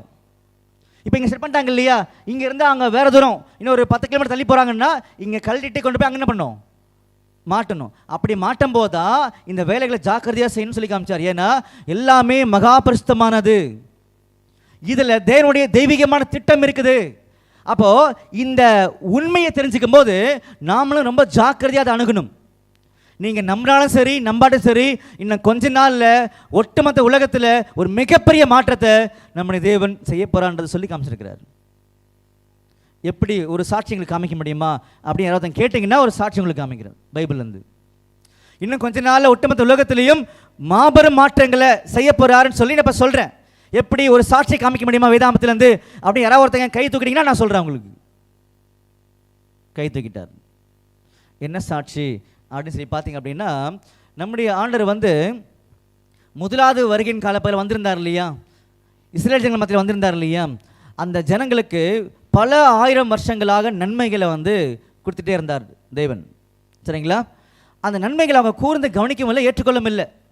ஏற்றுக்கொள்ளாததுனால ஒரு சின்ன ஜட்ஜ்மெண்ட் என்ன பண்ணாருன்னா சொல்லிட்டார் அவங்க கிட்ட. பாருங்க, மத்தேயு 23:37 படிக்கலாம். மத்தேயு 23ஆம் அதிகாரம் 37ஆம் வசனம், எருசலேமே எருசலேமே, தீர்க்கதரிசிகளை கொலை செய்து உன்னிடத்தில் அனுப்பப்பட்டவர்களை கல்லெறிகிறவளே, கோழி தன் குஞ்சுகளை தன் சிறகுகளின் கீழே கூட்டி சேர்த்து கொள்ளும் வண்ணமாக நான் எத்தனை தரமோ உன் பிள்ளைகளை கூட்டி சேர்த்து கொள்ள மனதாக இருந்தேன், உங்களுக்கோ மனதில்லாமல் போயிற்று, இதோ உங்கள் வீடு உங்களுக்கு பாழாக்கி விடப்படும். ஓகே, அப்போ நான் இதை மட்டும் ஸ்ட்ரைட்டாக எக்ஸ்பிளைன் பண்ணிட்டு போயிட்டேன்னா உங்களுக்கு வந்து சிம்பிளாக பாடம் முடிஞ்சிடும். ஆனால் அப்படி போக விரும்பல. இடையில சில முக்கியமான இன்ஃபர்மேஷன் சொன்னாதான் இதோட மகத்துவம் உங்களுக்கு புரிய ஆரம்பிக்கும், சரிங்களா? அப்போ நம்முடைய ஆண்டு என்ன பண்ணாருன்னா, முதலாம் வருகையில் வந்து கோழி தன் குஞ்சுகளை கூட்டி சேர்க்க மன்னமாக எத்தனையோ தூரம் நான் உங்களை கூட்டி சேர்க்க மனதாக இருந்தேன், ஆனால் உங்களுக்கு என்ன இல்லை, மனது இல்லை, அதனால உங்கள் வீடு உங்களுக்கு பாழாக்கி விடப்படும். அப்போ இஸ்ரேல் தேசத்துக்கிட்ட ஒரு நியாய தீர்ப்பை என்ன பண்ணார்னா அவர் சொன்னார். அப்படி அவர் சொன்ன நியாய தீர்ப்பு எப்போ நிறைவேறிச்சு அப்படின்னு சொல்லி பார்த்தீங்க அப்படின்னா ஏடி 70வது வருஷத்தில் நிறைவேறிடுச்சு. ஏடி 70வது வருஷத்தில் தீத்துராயன் சொல்லக்கூடிய ரோமன் எம்பரர் ராஜா என்ன பண்ணிட்டாருன்னா வந்து இஸ்ரேல் தேசத்தை ஒட்டுமொத்தம் என்ன பண்ணாருன்னா அழிச்சார். ஜனங்கள் ஃபுல்லாக சிதறடிக்கப்பட்டு போயிட்டு எல்லா தேசத்திலும் போய் குடியேறிட்டாங்க. இது நடந்துருச்சு. இப்போ என்ன கேள்வின்னா, இன்னைக்கு இஸ்ரேல் தேசம் இருக்குதா? இன்னைக்கு இஸ்ரேல் தேசம் இருக்குதா? இருக்குதா இல்லையா? இல்லையா? இருக்குதா? என்ன இருக்குது. இஸ்ரேல் தேசம் எப்படி வந்துச்சுன்னு சொல்லி பார்க்கும்போது அவங்களுக்கு 1948ஆம் வருஷம் சுதந்திரம் கிடைச்சது. 1948 48ஆம் வருஷம் சுதந்திரம் கிடைச்சது. அவங்களுக்கு 1948ஆம் வருஷம் சுதந்திரம் கிடைச்சுன்னு சொல்லி பைபிளில் இருக்குது. எங்கே இருக்குது? பைபிளில் இருக்குது. உங்களுடைய வேதத்தில் அதிசயங்களை காணும்படி என் கண்களை திறந்திர, நல்லா கவனிங்க. அப்போது இந்த அதிசயமான காரியங்களை எப்படி நம்ம தெரிஞ்சுக்கிறது? இப்படி இருக்கின்றதை நாங்கள் எப்படி நம்புறது? முதல்ல உங்களுக்கு நான் காமிச்சாதான் உங்களுக்கு தெரியும், எல்லாம் தெரியாது இல்லை. நம்ம சொல்கிறத நம்பிட்டு போகிறதுக்கு நீங்கள் சாதாரண ஜனங்கள் கிடையாது, நீங்கள் ஆண்டவரால் தேர்ந்தெடுக்கப்பட்ட ஜனங்கள். அப்போது உண்மையை நீங்கள் காமிச்சதான் எங்களுக்கு தெரியும் அப்படின்னு கேட்கும் பொழுது, அந்த உண்மையை நம்புறதுக்கு இன்னொரு உண்மையை நான் உங்களுக்கு சொல்கிறேன், உங்களுக்கு காமிக்கிறேன். அந்த உண்மையை நம்புறதுக்கு இன்னொரு உண்மையை பைபிள்லேருந்து இப்போ காமிக்க போகிறேன். சரிங்களா? ஓகே, சிம்பிளாக பார்த்துடலாம். ஏன்னா AD 70 நிறைய பார்க்க வேண்டியிருக்கும். அதை நம்புறதுக்கு இன்னொரு சின்ன உண்மையை பார்த்துட்டா முடிஞ்சிடும் வேலை. சரிங்களா? ஓகே, என்ன சின்ன உண்மைன்னு சொல்லி பார்த்தீங்கன்னா, நல்லா கவனிங்க பாபா பிரதர். ஒரு மாதத்துக்கு எத்தனை நாள்? 28, 29, 30, 31, 30, அதுக்கு மேலே வராது, அவ்வளோதான். சரி, ஒரு வருஷத்துக்கு எத்தனை மாதம்? 12 மாதம். Very good. அப்போ ஒரு வருஷத்துக்கு 12 மாதம்ன்றது உங்களுக்கு எப்படி தெரியும் அப்படின்னு ஒரு கேள்வி கேட்டால் என்ன சொல்லுவீங்க பிரதர்? ஒரு வருஷத்துக்கு 12 மாதம்ன்றது உங்களுக்கு எப்படி தெரியும் அப்படின்னு ஒரு கேள்வி கேட்டால் நம்ம என்ன பதில் சொல்லலாம்? சொல்லுங்க பிரதர், பின்னாடி நீங்கள் சொல்லுங்க பிரதர். உங்களுக்கு எப்படி தெரியும் அது? யாராவது ஒருத்தர் சொல்லுங்க. எங்கே பார்த்தீங்க அது? கேலண்டர். அவ்வளோதானே, சிம்பிள், முடிச்சிருக்கேன், டக்குன்னு டைம் ஆயிடுச்சு. சரிங்களா? கேலண்டரை பார்த்துருக்கோம். பாபா நீங்கள் எங்கே பார்த்தீங்க? கேலண்டர் தான் பார்த்தோம். நம்ம அநேகர் பார்த்தீங்கன்னா நம்ம ஸ்கூல் படிக்கும்போது அதெல்லாம் பார்த்துருப்பாங்க, பெற்றோர்கள் அப்புறம் ஆசிரியர்கள் சொல்லி கொடுத்துருப்பாங்க. இப்போ நம்ம கேலண்டரை பார்த்து நம்ம தெரிஞ்சுக்கிறோம். சரிங்களா? இது முடிச்சிடலாம், டைம் ஆயிடுச்சு. அடுத்தது நெக்ஸ்ட் கொஸ்டின். இப்போ நீங்கள் வந்து என்கிட்ட ஒரு கேள்வி கேட்கணும். உங்கள் பேர் என்ன சொன்னீங்க? அருண் பிரதர், என்கிட்ட கேளுங்க. ஒரு வருஷத்துக்கு எத்தனை மாதம்னு கேளுங்க, டக்குன்னு கேளுங்க. ஒரு வருஷத்துக்கு எத்தனை மாதம்னு கேளுங்க. 12 மாதம். முடிஞ்சிருச்சு. இப்போ பாபர் நீங்கள் கேளுங்க, உங்களுக்கு எப்படி தெரியும்னு கேளுங்க. எனக்கு எப்படி தெரியும்னா, நமக்காக ஜீவன் விட்டு ஆண்டவர் பைபிள் எழுதி கொடுத்தார் அப்படின்னு எனக்கு தெரியும். நமக்காக ஜீவன் விட்டு ஆண்டவர் பைபிளில் கொடுத்தாரு, நான் நம்புகிறேன். நான் ஸ்கூலோ காலேஜோ சபையோ பெற்றோர்களோ அதை நான் நம்பலை. ஏன்னா ஜீவனுள்ள வார்த்தை எங்கே இருக்குன்னா ஆண்டவர் தான் இருக்குது. அதை படிச்சிடலாமா? உங்களுக்கு ஒரு பெரிய நம்பிக்கை வரும் பாருங்க. படிங்க. 1 ராஜாக்கள் 4ஆம் அதிகாரம் 7ஆம் வசனம் படிங்க. 1 ராஜாக்கள் 4ஆம் அதிகாரம் 7ஆம் வசனம். ராஜாவுக்கும் அவன் அரண்மனைக்கும் வேண்டிய உணவுப் பொருட்களை சேகரிக்கிற 12 மணியக்காரர் சாலமோனுக்கு இஸ்ரவேல். கவனிச்சுக்கோங்க, சாலமோன் ராஜாவுடைய அரண்மனை இருக்கு இல்லையா, பேலஸ் இருக்கு இல்லையா, அதில் வேலை செய்யறதுக்கு 12 மணியக்காரர்கள், சர்வன்ட்ஸ் இருக்காங்க. ஓகே, இது கிளியர். அடுத்தது 12 மணியக்காரர் சாலமோனுக்கு இஸ்ரவேல் தேசமெங்கும் வைக்கப்பட்டிருந்தார்கள். அவர்கள் மாதத்துக்கு ஒவ்வொருவராக வருஷம் முழுவதும் பராமரித்து வந்தார்கள். பார்த்தீங்களா? மாசத்துக்கு ஒவ்வொருத்தரா வருஷம் ஃபுல்லாக போவாங்களாம். அப்போ வருஷத்துக்கு எத்தனை மாதம் எங்கே இருக்குது? இன்னைக்கு தான் அதிசயங்களை காணும்படி உங்கள் கண்கள் திறக்கப்பட்டிருக்குது. அன்புக்குரிய சகோதரர்களே, கரெக்டா? கரெக்டாக நீங்கள் கை தூக்கலாம். புரிஞ்சுங்களா? ரொம்ப சந்தோஷம், எல்லாம் கை தூக்குறது ரொம்ப சந்தோஷமான விஷயம். புரிஞ்சுங்களா? அந்த மாதிரி AD 70 பைபிள் இருக்குது, 1948 பைபிள் இருக்குது. இந்த மாதிரி ஒவ்வொரு வருஷத்தில் என்னென்ன சம்பவிக்கும் அப்படின்றது பைபிள் இருக்குது. அப்போ வேதாம் சொல்லப்பட்ட அந்த ஒவ்வொரு காலங்களை நாம் தெரிஞ்சுக்க வேண்டிய அவசியம் இருக்குதா அப்படின்னு கேள்வி வருது இல்லை? வரும்போது ஆமான்னு சொல்லக்கூடிய பதில் பைபிள் இருக்குது. அதை படிச்சிடலாமா? நல்லா கவனிங்க. நம்முடைய ஆண்டவராக இயேசு கிறிஸ்து தன்னுடைய முதலாம் வருகையில் இஸ்ரேல் ஜனங்கள் மத்தியில் வந்திருந்தார். வந்திருக்கும் பொழுது அவங்கள பார்த்து ஒரு கேள்வி கேட்டார். நான் வந்திருக்கேன்ல, நான் வந்திருக்கக்கூடிய காலங்களை நீங்கள் நிச்சயமாக தெரிஞ்சு வச்சுருந்துருக்கணும். ஒரு வேளை நான் தான் வந்திருக்கேன்னு சொல்லி அந்த காலப்பகுதிகளில் நீங்கள் தெரிஞ்சு வச்சுருந்தீங்க அப்படின்னா வரக்கூடிய அழிவுலேருந்து நிச்சயமாக நீங்கள் தப்பிச்சிருப்பீங்க. நீங்கள் தெரிஞ்சுக்கல. புரிஞ்சுங்களா? இப்படி சொல்லிக்காரு பாருங்க. லூக்கா 19ஆம் அதிகாரம் 42ஆம் வசனம் படிங்க. லூக்கா 19ஆம் அதிகாரம் 42ஆம் வசனம் முதல். உனக்கு கிடைத்த இந்த நாளிலாகிலும் உன் சமாதானத்துக்கு ஏற்றவைகளை நீ அறிந்திருந்தையானால் நலமாயிருக்கும். இப்பொழுதோ அவைகள் உன் கண்களுக்கு மறைவாயிருக்கிறது. உன்னை சந்திக்கும் காலத்தை நீ அறியாமல் போனபடியினால், உன்னை சந்திக்கும் காலத்தை நீ அறியாமல் போனபடியினால் உன் சத்துருக்கள் உன்னை சூழ மதில் போட்டு உன்னை வளைந்து கொண்டு எப்பக்கத்திலும் உன்னை நெருக்குவார்கள். என்ன சொல்ல வர்றாருன்னா, நான் வந்து உன்னை சந்திக்கக்கூடிய காலத்தை நீ தெரிஞ்சுக்கணும். அந்த மாதிரி நம்முடைய ஆண்டவர் இயேசு கிறிஸ்து மறுபடியும் அவருடைய வருகையில் எப்போ வருவாருன்னு நாம கூட என்ன பண்ணிக்கணும், தெரிஞ்சுக்கணும். ஆனால் அநேகருக்கு ஒரு வசனம் மைண்டில் வந்துடும், அந்த நாளையும் அந்த நாளையும் பிதா ஒருவரை தவிர குமாரன் அறியார். இல்லையா? ஆனால் வேதாமத்துக்குள்ளே எல்லாமே மிக தெளிவாக அமைக்கப்பட்ட அன்புக்குரிய சகோதரர்களே, ஆண்டவர் சித்தமானால், உங்களுக்கு விருப்பமானால் தொடர்ந்து இந்த வகுப்பில் கண்டுபிடிக்கலாம் நம்ம. சரிங்களா? இன்றைக்கி இல்லை, அடுத்தடுத்து வரக்கூடிய காலங்கள் கண்டுபிடிக்கலாம். இப்போ உள்ளே வந்துடலாமா? அப்போ ஏறக்குறைய உங்களுக்கு நம்பிக்கை கொடுக்கக்கூடிய அந்த நம்பிக்கையெல்லாம் ஷேர் பண்ணிட்டோமா? பண்ணியாச்சு. சரிங்களா?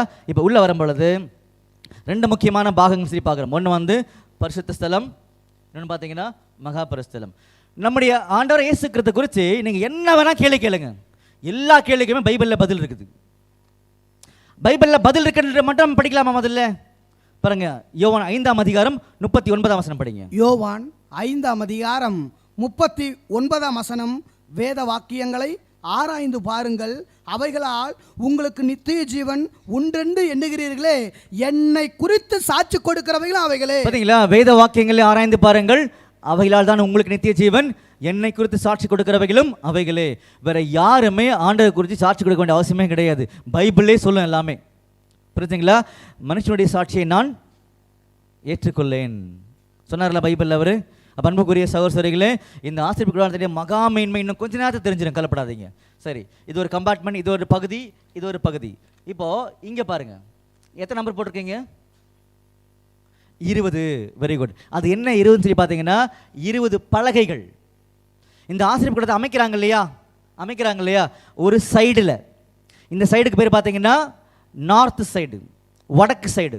இந்த சைடில் 20 பலகை என்ன பண்ணுறாங்கன்னா முதல்ல வைக்கிறாங்கன்னு சொல்லி பார்க்குறோம். புரிஞ்சுங்களா? இதெல்லாம் எங்கே இருக்குது அப்படின்னு கேட்டிங்க அப்படின்னா, யாத்ராகமத்தில் 25ஆம் அதிகாரத்துலேருந்து 40ஆம் அதிகாரம் வரைக்கும் ஃபுல்லாக படிச்சுங்க. வீட்டுக்கு போயிட்டு அதில் ஆண்டோடைய மகா மேன்மையான உண்மைகள் உள்ளே இருக்குது. சரிங்களா? நான் ஒன்று சொல்லிட்டு மட்டும் போயிடுறேன், டைம் ஆகிடுறதுனால.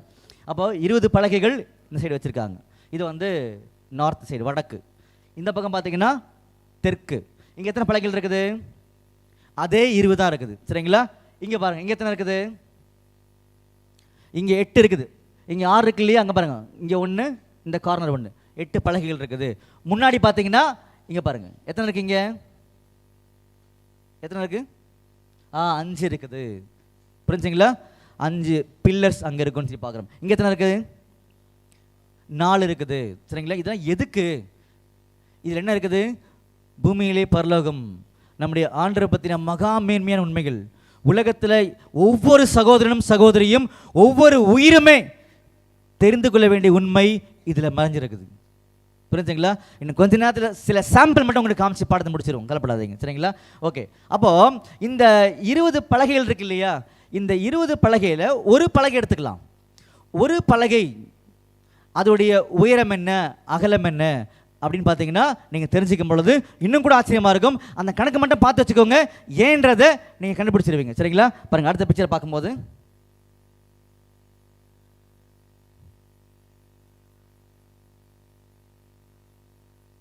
வரும் வரும் வரும் கொஞ்சம் ஸ்லோவாக இருக்க வரும். ஓகே, பார்த்தீங்களா? இது ஒரு பலகை, ஒரு பலகை.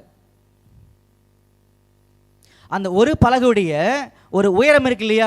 உயரம் பாருங்க, இதுதான் உயரம் இருக்கு இல்லையா? 10 முழம் உயரம். இங்கே போட்டுருக்கு பாருங்க. சாரி,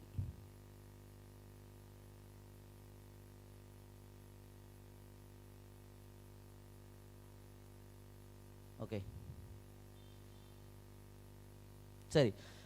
ஸோ இந்த ஒரு பலகையுடைய பார்த்தீங்கன்னா 10 முழம் உயரம் இருக்கும், அகலம் பார்த்தீங்கன்னா 1.5 அகலம் இருக்கும். சரிங்களா? ஞாபகம் வச்சுக்கோங்க. மொத்தம் எத்தனை பலகை? 20 பலகை. சரிங்களா? ஓகே. அந்த 20 பலகைகள் எதுக்குன்னா இதான் 20 பலகைகள் உள்ள இருக்கு பார்த்தீங்களா? அதான் ஆசிரியர் கூடாரம். அந்த 20 பலகைகளை ஒரு சைடு வச்சிருவாங்க, இன்னொரு சைடில் 20 வச்சிருவாங்க. இதை எங்கே பில்ட் பண்ணாங்க, கட்டினாங்க? வனாந்திரத்தில். வனாந்திரத்தில் காத்தோடைய வேகம் எப்படி இருக்கும்? கம்மியாக இருக்குமா, அதிகமாக இருக்குமா? பயங்கரமாக இருக்கும் இல்லையா? அதிகமாக இருக்கும். எல்லாமே அதிகமாக இருக்கும். இது விழுந்துருமா விழாதா? அப்போ இது விழுந்துருமா விழாதா? என்னைக்காவது விழுந்திருக்கா அப்படின்னு பார்த்தீங்கன்னா என்னைக்குமே விழுந்தது கிடையாது. வனாந்திரத்தில் எவ்வளவு அதிகமான எண்ணெய் வந்தாலுமே இந்த ஆசரிப்பு கூடாரம் விழவே இல்லை. அந்த அளவுக்கு மிகவும் வலிமையாக கட்டப்பட்டது தான் இந்த ஆசரிப்பு கூடாரம் அமைப்பு அப்படின்னு சொல்றாரு. பாருங்க, ஒரு பலகை இருக்கு பாருங்க, 10 முழம், அப்புறம் 1.5 முழம் அகலம் இருக்கின்றத சொல்லி காமிக்கிறார். கீழே பார்த்தீங்கன்னா 2 வெள்ளி பாதங்கள் இருக்கும். என்ன இருக்குங்க? 2 வெள்ளி பாதங்கள். இதில் தான் பார்த்தீங்கன்னா இது போய் உட்கார்ந்துருக்கும். புரிஞ்சுங்களா? ஸோ இப்படியாக பார்த்தீங்கன்னா இதை கட்டிட்டான்றதை சொல்ல வந்துட்டான்னு சொல்லி பார்க்குறோம். அப்போது இதை சேர்த்து வைக்கிறதுக்கு சேர்த்து நிற்கணும்ல, அது எப்படி நிற்கணும்னு சொல்லி பார்த்தீங்கன்னா பாருங்கள், இது ஒரு பலகை, இது ஒரு பலகை. இங்கே நடுவில் பார்த்தீங்கன்னா என்ன போட்டிருப்பாங்க? தாழ்பாள்கள். நம்ம பழைய வீட்டெல்லாம் பார்த்துருப்பாங்க இல்லையா, கிராஸ் போட்டிருப்பாங்க இல்லையா, கிராஸ் பீம், கிராஸ் பார் போட்டிருப்பாங்க பாருங்கள், அதே மாதிரி இருக்கும் பாருங்கள்.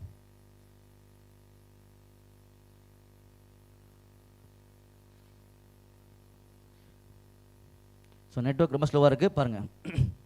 கிராஸ் பார் இப்படி போட்டிருப்பாங்க, சரிங்களா? இப்போ என்ன பார்த்துக்கோங்க, இந்த சைடு இருக்கு இல்லையா, இது வந்து வடக்கு சைடு, இது வந்து தெற்கு சைடு, பின்னாடி வந்து மேற்கு, முன்னாடி வந்து கிழக்கு. அப்போ இந்த சைடு வரும்போது பார்த்தீங்கன்னா 20 பலகைகள், இங்கே 20 பலகைகள், பின்னாடி 8 பலகைகள், முன்னாடி பார்த்தீங்கன்னா ஃபர்ஸ்ட்டில் 5, ரெண்டாவதுல 4 இருக்குன்னு சொல்லி பார்க்குறோம். அப்போ இந்த 20 பலகைகளை எப்படி ஜாயின் பண்ணிப்பாங்கன்னா இந்த மாதிரி கிராஸ் பார்ஸ் போட்டிருப்பாங்க, புரிஞ்சுங்களா? அப்படி போடும் பொழுது நல்லா கை பார்த்துக்கோங்க. இந்த சைடில் 5 போட்டிருப்பாங்க, எது கிராஸ் பார் 5 போட்டிருப்பாங்க, பின்னாடி 5 போட்டிருப்பாங்க, சரிங்களா? இந்த சைடில் 5 போட்டிருப்பாங்க, முன்னாடி அது இருக்காது, சரிங்களா? இப்படியாக இது அமைக்கப்பட்டிருக்குது அப்படின்னு சொல்கிறார், சரிங்களா? ஓகே, இது ஞாபகம் வச்சுக்கோங்க. அடுத்தது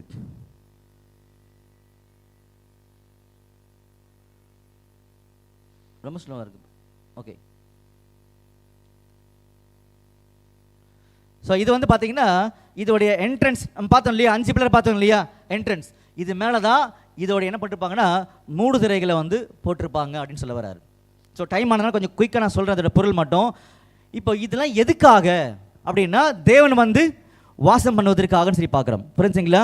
அப்போ பழைய ஏற்பாட்டு காலத்தில் காமிக்கப்பட்ட ஒவ்வொரு காரியமும் நிழலான ஒரு காரியங்கள், அதில் ஒவ்வொரு பொருள் இருக்கும் இல்லையா, ஒரு உண்மை இருக்கும் இல்லையா, அந்த உண்மை யாரை பற்றினது பாருங்க. கொலேசியர் 2ஆம் அதிகாரம் 16-17 படிங்க. கொலேசியர் 2ஆம் அதிகாரம் 16ஆம் வசனம் முதல், ஆகையால் போஜனத்தையும் பானத்தையும் குறித்தாவது பண்டிகை நாளையும் மாத பிறப்பையும் ஓய்வு நாட்களையும் குறித்தாவது ஒருவனும் உங்களை குற்றப்படுத்தாது இருப்பானாக, அவைகள் வருங்காரியங்களுக்கு நிழலாய் இருக்கிறது, அவைகளின் பொருள் கிறிஸ்துவை பற்றினது. பார்த்தீங்களா, அவைகளுடைய பொருள் கிறிஸ்துவை பற்றினது அப்படின்னு சொல்றாரு. அப்போ இங்க சொல்லப்படக்கூடிய ஒவ்வொரு காரியமும் யாரை பற்றினது?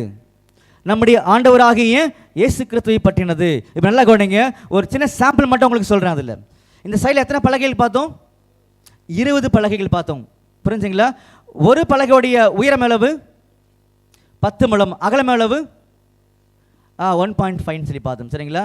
இதை நீங்கள் எப்படி வேணால் என்ன பண்ணா கூட்டி பாருங்க, மல்டிப்ளை பண்ணி பாருங்க, பெருக்கி பாருங்க, என்ன பதில் வரும்னு சொல்லி பாருங்க. ஏதாவது ஒரு வகையில் நீங்கள் ட்ரை பண்ணி பாருங்க. 20 × 1.5 போட்டால் எவ்வளோ வந்துடும்? எவ்வளோ வந்துச்சு? 20 × 1.5 போட்டால் எவ்வளோ வந்துடும்? வந்துச்சா? புரிஞ்சா உங்களுக்கு? அது என்னது? 20 × 1.5 20 பலகைகள். அந்த 1.5 என்னது? ஒரு பலகையுடைய அகலம். அதை நீங்கள் பெருக்கி பார்த்தீங்கன்னா எவ்வளோ பதில் வந்தது? 30 வந்தது. பார்க்குறீங்க இல்லையா? 30ன்றது என்னது? வேதாமத்தில் இந்த 3, 30, 300, 3000 இதெல்லாம் எது அடையாளப்படுத்தும் அப்படின்னு மைண்டில் வச்சுக்கோங்க ஒரு நிமிஷம், சரிங்களா? அடுத்தது இந்த சைடில் இந்த பலகையில் நிற்கிறதுக்காக எத்தனை கிராஸ் பார் போட்டிருந்தாரு? 5. பின்னாடி எத்தனை இருந்துச்சு? 5.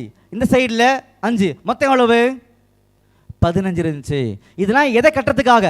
அளவுகள் இதெல்லாம் இதை கட்டுறதுக்காக. அப்போ இதோடைய பொருள் யாரை பற்றினது? கிறிஸ்துவை பற்றினது. அப்போ நம்முடைய ஆண்டவர் இயேசு கிறிஸ்துவை பற்றின ஏதோ ஒரு உண்மை இதில் மறைஞ்சிருக்குது அப்படின்னு சொல்கிறார், புரிஞ்சுங்களா? ஓகே, அப்போது வேதாமத்தில் இந்த 3, 30, 300, 3000 இதெல்லாம் எதை அடையாளப்படுத்தும்னா நம்முடைய ஆண்டவர் இயேசு கிறிஸ்து மூலமாக இந்த பூமி கிடைக்கக்கூடிய மீட்பை அடையாளப்படுத்தி காமிக்கும். மீட்பை அடையாளப்படுத்தி காமிக்கும். எப்படி சொல்கிறீங்க அப்படின்னு கேட்டிங்கன்னா இந்த நம்பர் அவருக்குரிய நம்பர். எப்படி? அவர் காட்டி கொடுத்தாங்க இல்லையா? எத்தனை வெள்ளிக்காசு? 30 வெள்ளிக்காசு.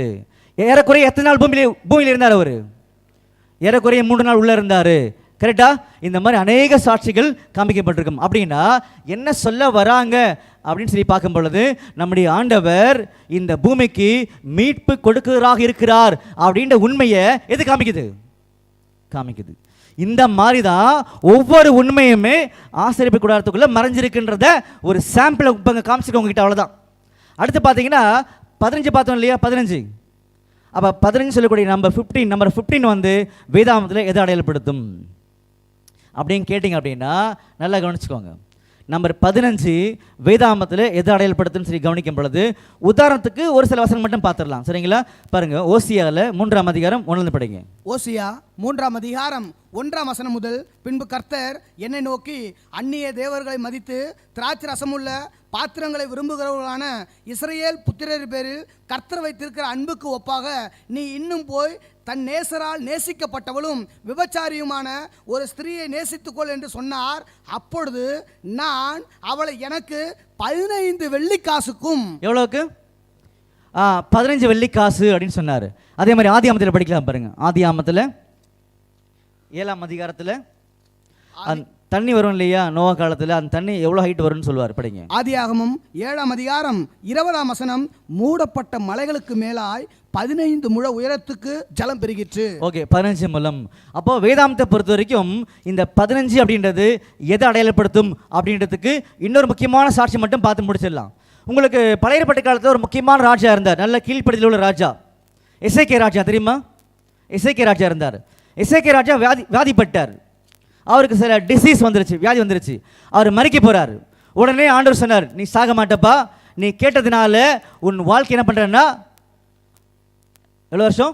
15 வருஷம். மனுஷா 15 கூட்டி கொடுத்துட்டான்னு காமிக்கிறோம். அதே மாதிரி வரக்கூடிய ஒரு யுத்தம் வரப்போது, ஒரு மாபெரும் யுத்தம். எந்த யுத்தம்? உலகத்துக்குள்ள எந்த யுத்தம்? அர்மகதோன் வரப்போகுது. அர்மகதோன் வரப்போகுதுன்னு தெரியுது. எப்போ வரும் தெரியுமா நமக்கு? அது தெரியுமா தெரியாதா? இந்த பைபிளில் எழுதப்பட்டிருக்குது எப்போ வரும்னு சொல்லி. அவனுக்கு சித்தமான நம்ம கவனிக்கலாம். அப்போ அர்மகத யுத்தத்தில் இஸ்ரேல் ஜனங்களை மீட்கணும். அப்படி மீட்கிறதுக்காக பரலோகத்திற்குரிய பிதா என்ன பண்ண போறாருன்னா சில ஆட்களை ஏற்படுத்த போறாராம். நல்லா கவனிங்க. சில ஆட்கள் என்ன பண்ண போறாருன்னா ஏற்படுத்த போறாராம். நல்லா கவனிங்க. மீகா 5ஆம் அதிகாரம் 5ஆம் வசனம் படிங்க. மீகா 5ஆம் அதிகாரம் 5ஆம் வசனம், இவரே சமாதானக்காரனர், அசிரியன் நம்முடைய தேசத்திலே வரும்போதும் நம்முடைய அரண்மனைகளை மிதிக்கும் போதும் 7 மெய்ப்பரையும் மனுஷரில் 8 அதிபதிகளையும் அவனுக்கு விரோதமாக நிறுத்துவேன். எத்தனை பேர்? 7 அதிபதி. மறுபடிங்க. இவரே சமாதானக்காரனர், அசிரியன் நம்முடைய தேசத்திலே வரும்போதும் நம்முடைய அரண்மனைகளை மிதிக்கும் போதும் 7 மெய்ப்பரையும் மனுஷரில் 8 அதிபதிகளையும் அவனுக்கு விரோதமாக நிறுத்துவேன். 7 மெய்ப்பர், 8 அதிபதி. அப்ப 7 8 15. புரிஞ்சுங்களா? அப்போ 7 மேய்ப்பர் மூலமாகவும் 8 அதிபதி மூலமாகவும் இஸ்ரேலை மீட்டெடுக்க போறார் அப்படின்னு சொல்றாரு. அப்ப 15 சொல்லக்கூடிய நம்பரு நம்முடைய வேதாமத்தில் ரட்சிப்பை அடையாளப்படுத்தி காமிக்கும். அப்ப இந்த ஆசீர்வாத கூடாரத்தில் இந்த 15 காமிக்கிறாருன்னா நம்முடைய அநேசிகரித்து உலகத்துக்கு ரட்சகராக இருப்பார் அப்படின்னு ஆசீர்வாத கூடாரம் காமிக்குது. அப்ப பழைய ஏற்பாட்டு காலத்திலே ஒவ்வொரு சம்பவமும் நம்முடைய அநேசிகரித்து இப்படியாக இருப்பார் அப்படின்றத மிக துல்லியமாக காமிச்சிருக்குது. இந்த ரகசியங்கள் தான் அவரை பற்றின மகா மேன்மைகள். புரிஞ்சுங்களா? இங்கே நெட்வொர்க் ஸ்லோவாக இருக்கிறதுனால இது எல்லா படத்தையும் காமிக்க முடியல. இந்த எல்லாத்திலும் நீங்கள் எதை தோண்டி எடுத்தாலுமே அங்கே யார் இருப்பா? நம்முடைய அடையாளத்துக்கிறது பார். நீங்கள் பைபிளை எங்கே தொட்டாலுமே நம்முடைய அடையாளத்துக்கிறதுல மகா மேன்மைகள் வெளிப்படும். இதெல்லாம் தெரிஞ்சுக்கிறதுக்காக தான் நம்ம எல்லாருக்குமே உயிரை கொடுத்துக்க ஆண்டவர். இதெல்லாம் நம்ம அநேகர் தெரியக்கூடிய வாய்ப்பை கிடைச்சிருந்தா நம்ம தாண்டி போயிட்டு இருக்கிறோம். புரிஞ்சுங்களா? அன்புக்குரிய சகோதரர்களே, இன்னும் கொஞ்ச நாளில் இந்த பூமி நடக்கக்கூடிய சம்பவங்கள் கூட பார்த்தீங்கன்னா இங்கே காமிக்கப்பட்டிருக்கிறத நீங்கள் புரிஞ்சுக்க போகிறீங்க. ஓகே, அப்படின்னா இந்த ஆசீர்வாத கூடாரம் யாரை அடையாளப்படுத்தி சொல்லி கவனிக்கும் பொழுது நம்முடைய இயேசு கிறிஸ்துவை முழுக்க என்ன பண்ணணும்னா அடையாளப்படுத்தி காமிக்கின்றதுக்கு நிறைய வசனங்கள் சாட்சி இருக்குது. உதாரணத்துக்கு பாருங்க, எபிரேயரில் 9ஆம் அதிகாரத்தில் 11ஆம் வசனம் படிங்க. எபிரேயர் 9ஆம் அதிகாரம் 11ஆம் வசனம், கிறிஸ்துவானவர் வரப்போகிற நன்மைகளுக்குரிய பிரதான ஆசாரியராய் வெளிப்பட்டு கையினால் செய்யப்பட்டதாகிய இந்த சிருஷ்டி சம்பந்தமான கூடாரத்தின் வழியாக அல்ல, பெரிதும் உத்தமமான கூடாரத்தின் வழியாகவும். பார்த்தீங்களா? பெரிதும் உத்தமமான கூடாரத்தின் வழியாக, அது அவருடைய சரீரம். புரிஞ்சுங்களா? அப்போ இந்த கூடாரம் எதை அடையாளப்படுத்துதுன்னா நம்முடைய ஆண்டவர் இயேசு கிறிஸ்துவை அடையாளப்படுத்துது.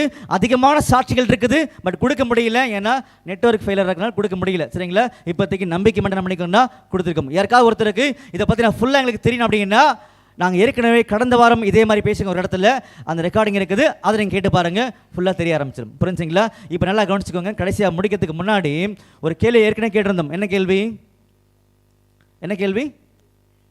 வேதம் 66 சொல்ல வரல, எவ்வளோன்னு கேட்டிருந்தோம்.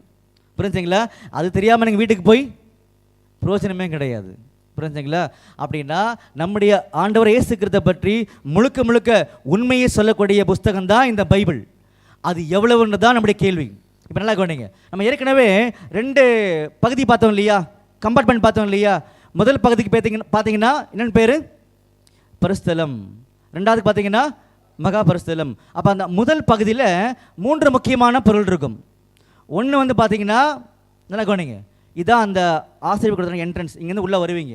உள்ளே வந்த உடனே இந்த சைடில் என்ன இருக்குன்னு பார்த்தீங்கன்னா மேஜை, அதுக்கு மேலே தேவ சமூகத்து அப்பங்கள் இருக்கும். சரிங்களா? அப்படியே இந்த சைடு பார்த்தீங்கன்னா ஒரு குத்து விளக்கு இருக்கும். சரிங்களா? பின்னாடி பார்த்தீங்க அப்படின்னா ஒரு தூபபீடம் இருக்கும். புரிஞ்சுங்களா? ஒரு தூபபீடம் இருக்குன்றது நம்ம பார்க்குறோம். ஓகே, அடுத்தது பார்த்தீங்கன்னா இங்கே ஒரு என்ட்ரன்ஸ் இருக்குது. பார்த்தீங்களா இந்த இடத்துல? இங்கே ஒரு என்ட்ரன்ஸ் இருக்கு இல்லையா? இது 1, அப்புறமா 2, அப்புறமா 3 இருக்குது. என்ன அர்த்தம் அப்படின்னு சொல்லி பார்க்கும்போது, நம்முடைய அடையசுகிறது நானே வழி சத்தியம் ஜீவன். இதுதான் இதை அடையாளப்படுத்துது. இப்படி ஒவ்வொரு வசனமும் அவர் அடையாளப்படுத்துன்றதுக்கு அநேக சாட்சிகள் வேதாந்தத்தில் இருக்குது. இப்போ கடைசியாக முடிக்கிறதுக்கு முன்னாடி இந்த வேதம் 66 எப்படி புரிஞ்சுக்கிறது அப்படின்னு மட்டும் பார்த்து என்ன பண்ணிக்கலாம்னா முடிச்சுக்கலாம். சரிங்களா? ஓகே, இப்போ பார்த்ததில் ஏதாவது உங்களுக்கு சந்தேகம் இருக்கா? ஏன்னா முக்கியமான பாகத்தில் போக போகிறேன். இப்போ நான் இது ஸ்லோவானாலும் பரவாயில்ல, இதை மட்டும் முடிப்பேன் கரெக்டாக. இப்போ பார்த்ததில் எதுவும் சந்தேகம் இருக்கா? இல்லை. இதுக்கு முன்னாடி பார்த்துருக்கீங்களா? அதுவும் இல்லை. அப்போ இன்னைக்கு நீங்கள் எல்லாரும் ரொம்ப ஆஸ்வதிக்கப்பட்ட ஜனங்களா? அது உண்மை. புரிஞ்சுங்களா? எல்லாத்துக்கும் மேலே ஒரு பெரிய ஆசீர்வாதம் இப்போ வரப்போகுது நமக்கு. ஓகே சார், நல்லா கவனிச்சுக்கோங்க. இப்போ என்ன பார்க்க போகிறோன்னா, இந்த ஆசரிப்பு கூடாரத்துக்கு உள்ள முதல் பகுதி பார்த்தீங்கன்னா பரிசுத்த ஸ்தலம். அதுக்குள்ளே 3 முக்கியமான பொருள் இருந்துச்சு. அதில் ஒரு முக்கியமான பொருள் தான் இப்போ எடுத்துக்க போகிறோம் கையில். அதுக்கு பேர் குத்து விளக்கு. சரிங்களா?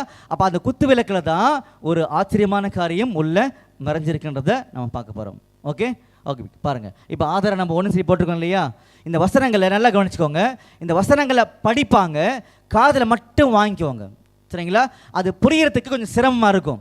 பரவாயில்ல, நம்முடைய ஆண்டவர் உங்களை கூப்பிட்டார்ல மீட்டிங்க்கு, அவர் புரிய வச்சிருவார். ஓகே, கொஞ்சம் மட்டும் காதில் மட்டும் கேளுங்க. கரெக்டாக இந்த படத்தை பார்க்க வேண்டாம், படிப்பார், கேளுங்க. படிங்க. யாத்திராகமத்தில் 25:31 படிங்க. யாத்திராகமம் 25ஆம் அதிகாரம் 31ஆம் வசனம் முதல், பசும் பொன்னினால் ஒரு குத்து விளக்கையும் உண்டாக்குவாயாக. அது பொன்னினால் அடிப்பு வேலையால் செய்யப்பட வேண்டும். அதன் தண்டும் கிளைகளும் மொக்குகளும் பழங்களும் பூக்களும் பொன்னினால் செய்யப்பட வேண்டும். 6 கிளைகள் அதன் பக்கங்களில் விட வேண்டும். குத்துவிளக்கின் 3 கிளைகள் அதன் ஒரு பக்கத்திலும், குத்துவிளக்கின் 3 கிளைகள் அதன் மறுபக்கத்திலும் விட வேண்டும்.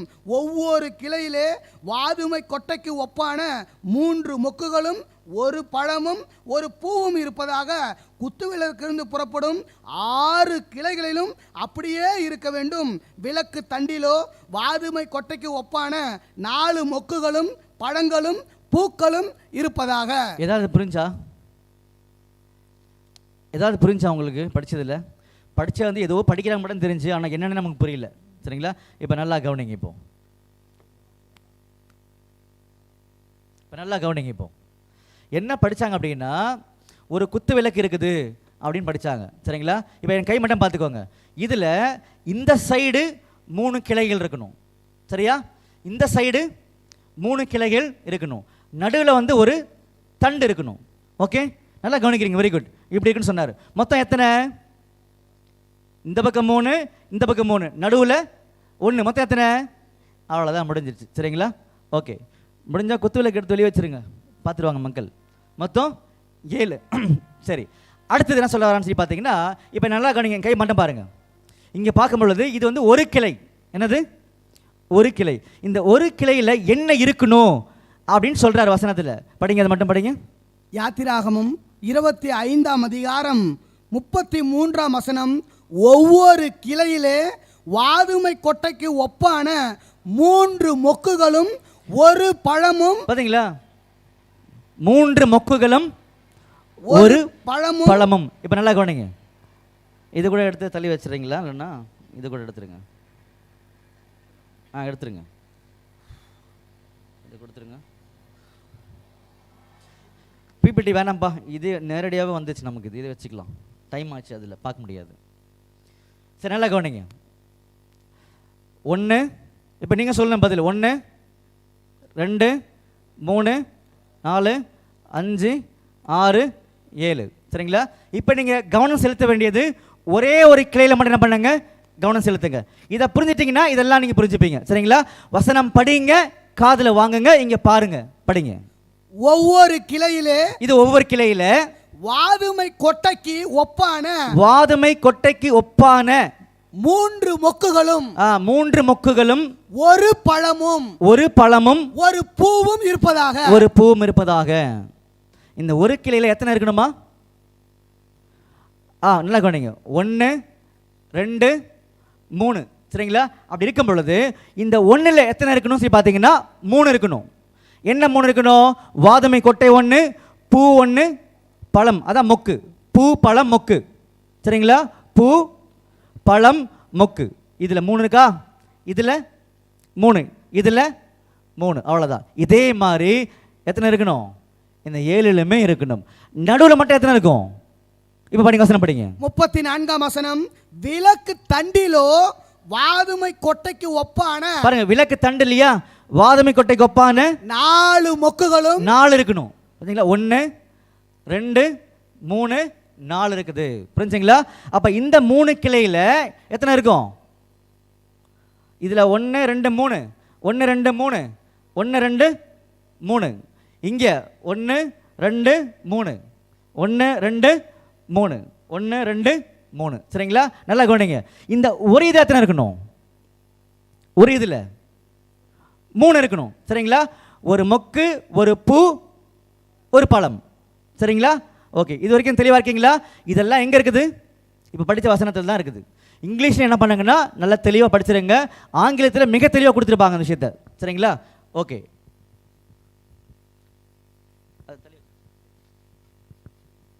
வந்துருச்சு. ஸோ இதான் நம்ம பார்த்தோம். இப்போ இது உங்களுக்கு புரிஞ்சிச்சு இல்லை? இப்போ அடுத்து போகலாமா? ஸோ நெக்ஸ்ட் நல்லா கவனிங்க.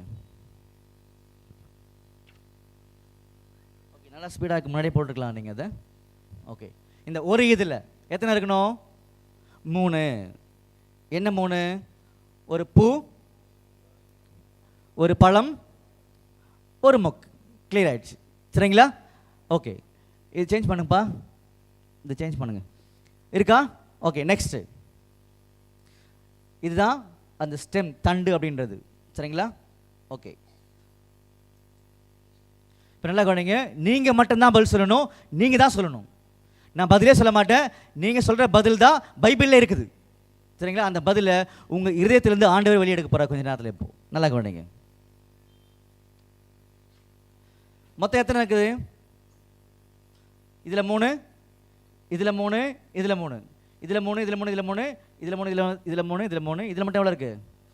4 3 இருக்குது. அதே மாதிரி அந்த சைடில் நடத்துனக்கு 3 3 இருக்குது. சரிங்களா? ஓகே, இப்போ இந்த குத்து விளக்கு என்ன, எதை அடையாளப்படுத்துது அப்படின்னு நமக்கு தெரியணும். ஏன் அப்படின்னா வேதாமத்தில் காமிக்கக்கூடிய ஒவ்வொன்றுமே ஞானார்த்தம் உள்ளவைகள். அதை திரும்பி நான் ரிவைஸ் பண்ணிக்கிறேன் உங்ககிட்ட. சரிங்களா? இப்போ நம்முடைய வேதாகம் இருக்கு இல்லையா, சத்தியம் இருக்கு இல்லையா, இதை எதுக்கு ஒப்பிட்டு பேசியிருக்காரு வேதாமத்தில்? உதாரணத்துக்கு பார்த்தீங்கன்னா மழை இருக்கு இல்லையா, ரெயின் மழை வருது இல்லையா, அந்த மழையை வந்து எதுக்கு ஒப்பிட்டு பேசியிருக்காருன்னு சொல்லி படிக்கலாமா? பாருங்க, உபாகமத்தில் 32ஆம் அதிகாரம் 1 படிங்க. உபாகமம் 32ஆம் அதிகாரம் 1ஆம் வசனம் முதல். வானங்களே செவி கொடுங்கள், நான் பேசுவேன், பூமியே என் வாய்மொழிகளை கேட்பாயாக. மழையானது இளம் பயிரின் மேல் பொழிவது போல என் உபதேசம் பொழியும். பாத்தீங்களா? அப்ப ஆண்டோடைய வார்த்தையை எதுக்கு ஒப்பிட்டு பேசுறாரு? இப்போ மழைக்கு ஒப்பிட்டு பேசுறாரு. சரிங்களா? இப்போ நமக்கு மழை பெஞ்சா எப்படி இருக்கும்? மேலே வந்து பனித்துளி விழுற மாதிரி இருக்கும், பனித்துளிகள் விழுற மாதிரி இருக்கும். அது மேலே பட்ட எப்படி இருக்கும்? அழகாக சில்னஸ் இருக்கும், நல்லா ஜென்டிலாக இருக்கும். சரிங்களா? ஆனால் இன்னும் கொஞ்ச நாளில் இது அப்படியே மாறிடும். இன்னும் கொஞ்ச நாளில் இந்த இனிமையான அருமையான சத்தியங்கள் கல் மாதிரி விளப்பது எல்லாரும் மேலேயுமே. பாருங்க, வெளிப்படுத்தின விசேஷத்தில் 16:21 படிங்க. வெளிப்படுத்தின விசேஷம் 16ஆம் அதிகாரம் 21ஆம் வசனம். தாளந்து நிறையான பெரிய கல்மழையும் வானத்திலிருந்து மனுஷன் மேல் விழுந்தது. சரிங்களா? தாளந்து நிறையான ஒரு பெரிய கல்மலை. அவ இன்னும் கொஞ்ச நாளில் ஒட்டுமொத்த உலகம் ஃபுல்லாகவே கல் மாறி மழை பெய்ய போகுது. அது ஜட்ஜ்மெண்ட் அடையாளப்படுத்தி காமிக்கும். புரிஞ்சுங்களா? அப்படி அந்த கல் மாறி வரத்துக்கு என்ன அடையாளம் சொல்லி பார்த்தீங்கன்னா, இன்னும் ரொம்ப ஃபோர்ஸாக இந்த சத்தியங்கள் உலகத்துக்குள்ளே போக போகுது. அப்படி போகும்போது அது என்ன செய்யும் அப்படின்னா, உலகத்தில் இருக்கக்கூடிய எல்லா பொய்யையும் அழிச்சிருமா. எதை அழிச்சிரும்? எல்லா பொய்யையும் அழிச்சிரும் சொல்கிறார். படிக்கலாமா? பாருங்கள், ஏசாயால 28ஆம் அதிகாரத்தில் 17ஆம் வசனம் படிங்க. ஏசாயா 28ஆம் அதிகாரம் 17ஆம் வசனம். நான் நியாயத்தை நூலும் நீதியை தூக்கு நூலுமாக வைப்பேன், பொய் என்னும் அடைக்கலத்தை கல்மழை அழித்துவிடும். பார்த்தீங்களா? பொய் என்னும் அடைக்கலத்தை கல்மழை அழித்துவிடும். யாருமே எந்த கஷ்டப்பட வேண்டாம். எல்லாமே நம்முடைய தேவன் கிளியராக பிளான் பண்ணிட்டார். இன்னும் கொஞ்ச நாளில் எல்லா பொய்யும் முடிஞ்சிடும், எல்லாத்தையும் அழிச்சிடுவார் அவர். இன்னைக்கு நமக்கு உண்மை தெரியக்கூடிய வாய்ப்பு கிடைச்சிருக்குது. நம்ம மேலே இந்த சத்தியங்கள் பனித்துளி மாதிரி ஜென்டலாக விழுந்துட்டு இருக்குது. அப்பயே அதை வாங்கிக்கணும். இன்னும் கொஞ்ச நாளுக்கு அப்புறமா அது கல் மாதிரி விழப்போகுது. சரிங்களா? அதனால நம்ம எல்லாருமே இந்த அரக்கோணம் பகுதியில் மிகவும் பிளஸ்டு பீப்புள். சரிங்களா? அப்போது இந்த மழையை அப்படி வசந்துக்கு போயிட்டு பேசினார். புரிஞ்சுங்களா? அந்த மாதிரி குத்து விளக்க எதுக்கு போயிட்டு பேசியிருக்காருன்னு படிக்கணும். படிக்கலாமா?